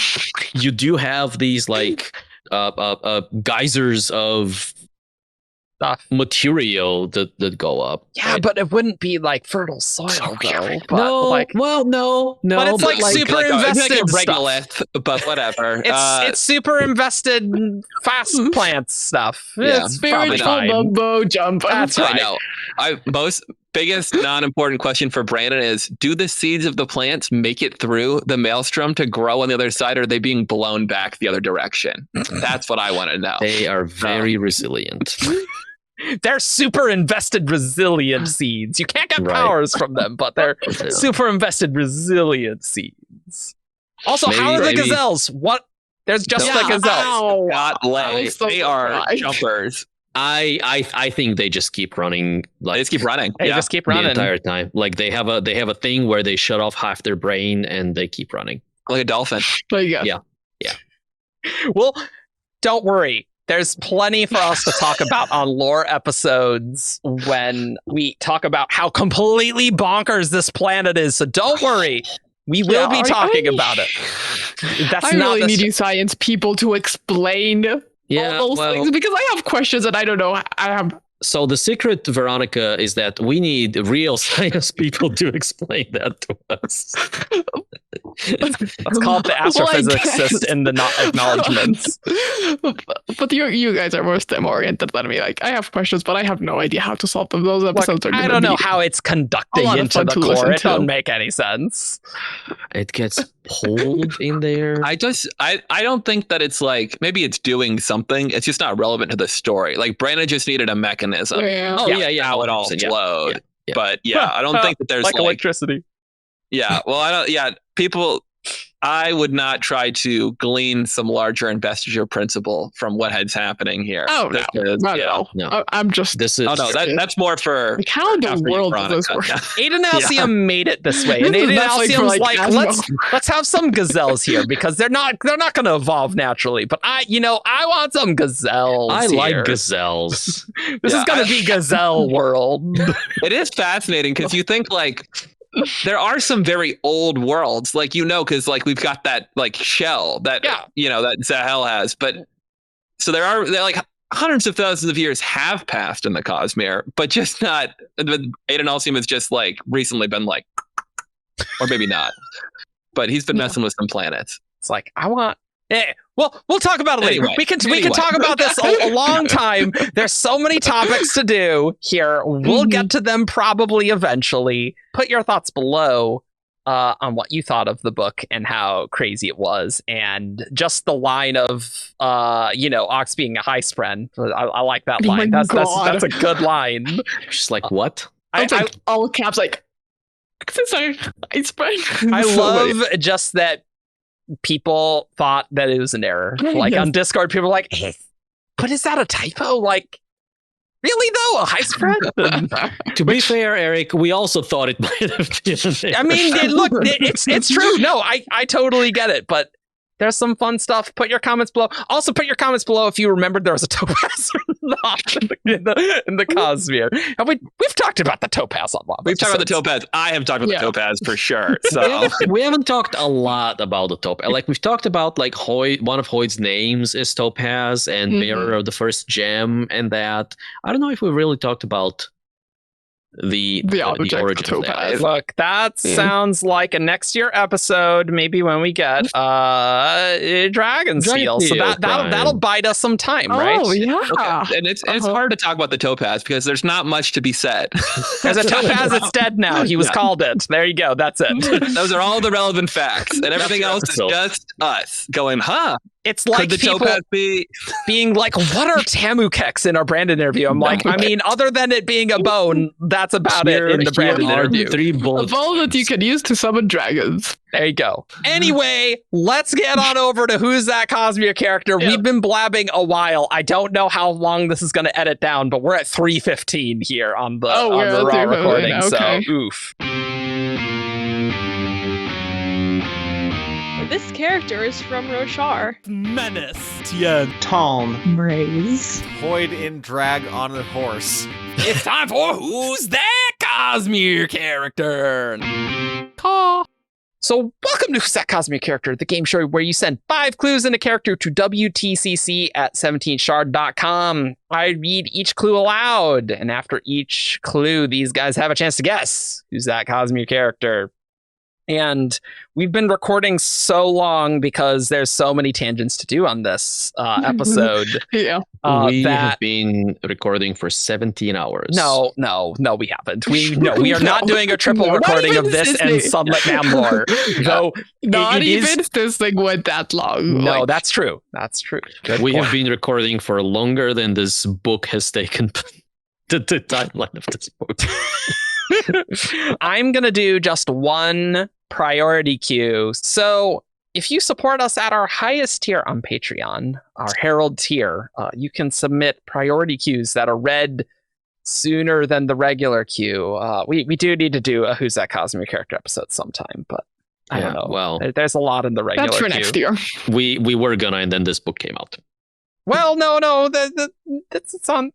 We'll do it sometime. And if you don't want to spend $10 on our Patreon, you can just spend as little as $1 and vote on art polls and stuff where we commission cool stuff, and it's good stuff. So there's something for everyone on our Patreon. Gonna be We'll be commissioning Yumi when she turns into a nightmare, Nice. because that's gonna be the winner of the October poll. Yeah.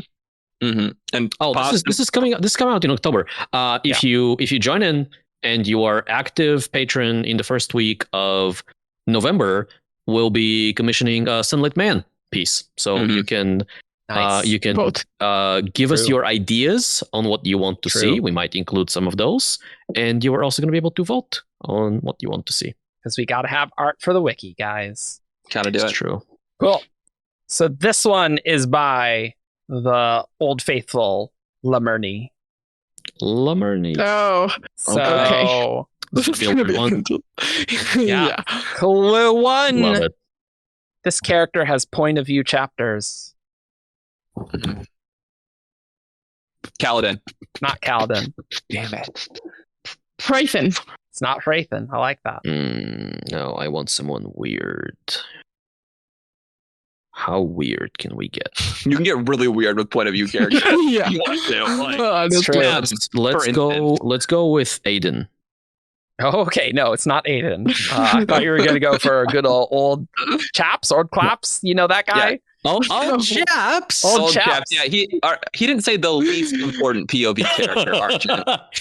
What do you mean least? Like he got in contact with Nightblood. That's Oh significant. no, I'm talking about Aiden. Oh, okay. Look, Yes, maybe okay, yeah, fair. Aiden causes all the problems, and that's why the Dawnshard Oh. needs to be given away. Aiden is actually Yeah, the Chow maybe. champion. Maybe I'm actually open to Aiden that. joins the Windrunner, and Sigzil's like, I'm out, actually. No, You can have my This is- friend, bro. this is a disaster. This order is This going is a downhill. disaster. My leadership has failed you all. sorry.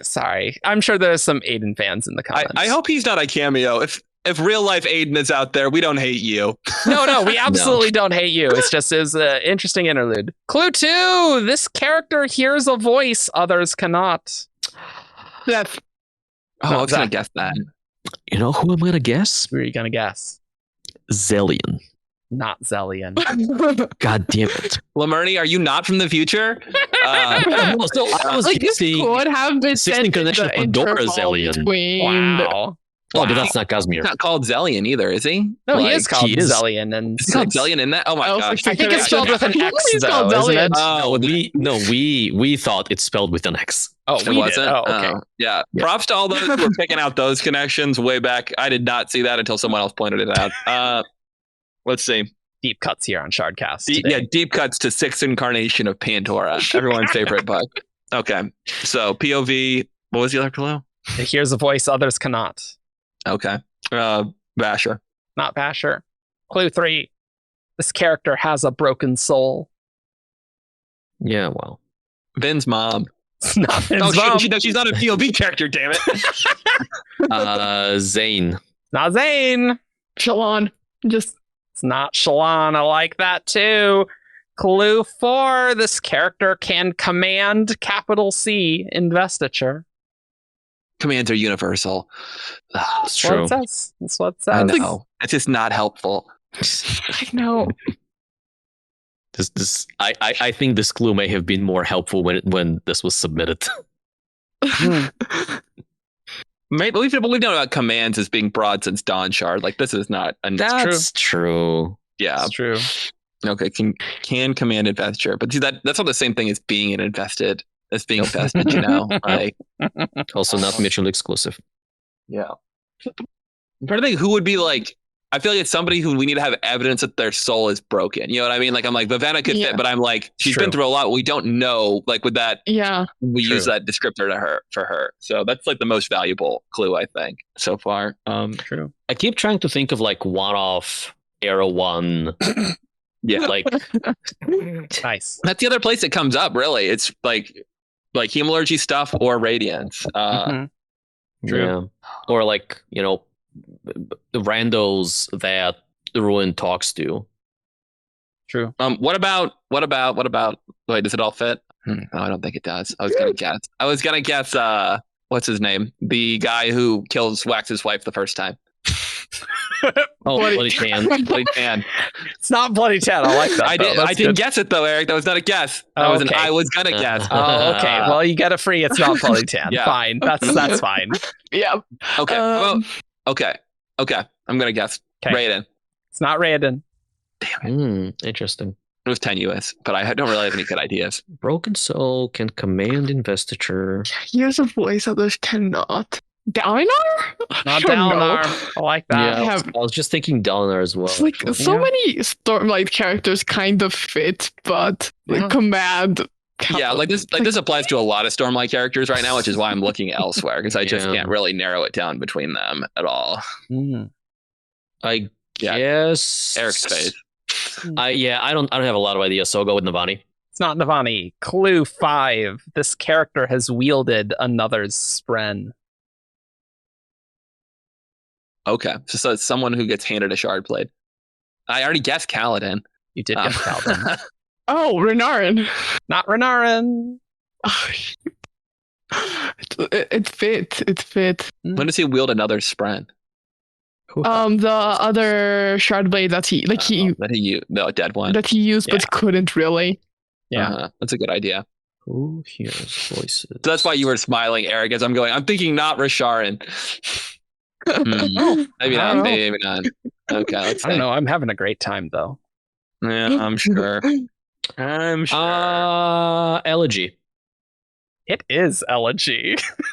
Oh, okay. So it is. I thought It's a very recent one. Oh, Damn. Yeah, when Murney messaged me this on the 2nd, presumably after they finished, and I'm like, That is funny. oh yeah, a long time ago, It's yeah. a possibility of it being a Sunlit Man character. A rare time the metagame bites me in the ass. There's no way. This bit me in the ass with like Tress. It's Yes, true. I remember It's true. the Charlie It's one. true, But 'cause the that was Charlie one Charlie, yeah. sent- the Charlie one was sent before the book came That's out. true, So it it was was. just from the It preview was. chapters. Look, I never said that we read the priority queue in order. It's true. Never promised that. I may have not thought to guess this if she wasn't staring at me from Eric's background. That's fair. That's fair. Looking over Eric's shoulder, going, "Come on." Like, hey, how's it going? I'm here. Come on, man. Hello. Yeah, You can yeah. see the sword and her. It's Yeah. true. Yeah. Yeah, it's And her broken soul. Yeah. oh, yeah. Yeah, Yeah, she does she have broken is. soul. Oh my god, good job. That was Hey, good. it's This is good. the third planet where it does. Very matter. good, Williberty. It's true. Yeah. It absolutely does, and it's the exact same mechanics. But we're not talking about that right now. We'll talk about that some other time. But next time, everyone, we are going to be talking about more Words of Brandon from our Brandon episode.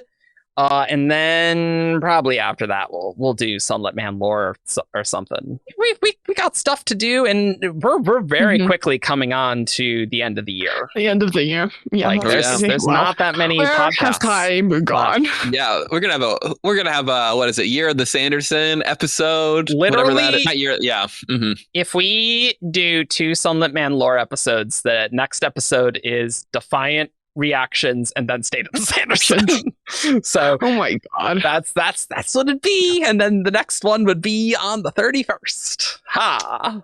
Planning I think ahead. we'll probably get 2 episodes worth of WoBs on the final Oh stream. yeah, and then there's just more WoBs, and so then So many WoBs. and then we'll just be like, well, we have a lot of time before Stormlight 5 and Dragonsteel, so let's do an hour per WoB. No, we're not going to do that. No. I wonder. 2024. Too much to shit. talk about. Like, this is a crap cast.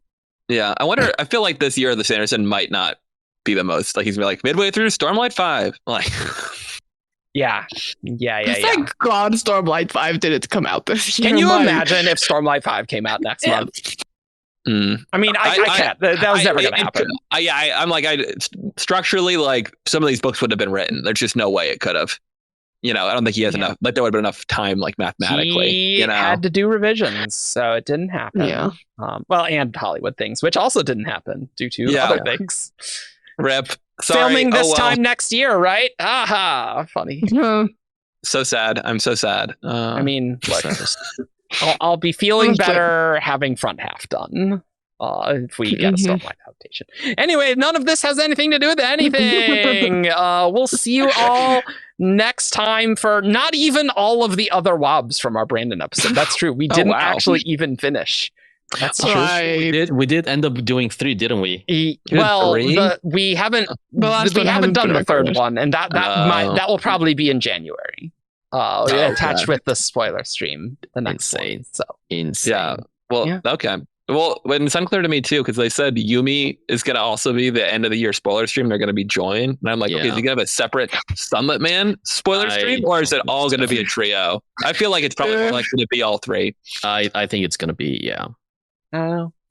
It's gonna be hard to get. which means we lost the Meteor stream, but Yeah.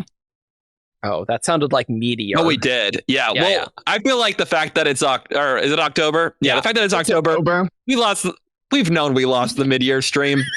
Like. yeah, I mean, yeah, we have. There- Yeah. Brandon is a busy guy, and we want him working on Stormlight. I think that's totally fine for there to be some less streams for him. This year it's difficult to be upset about missing a stream. Oh no! There's That's not true. enough Brandon content for us. Yeah. What are we going to talk about WoBs? There's just nothing to talk about. Anyway, we'll see you all next time. Bye. But Aw.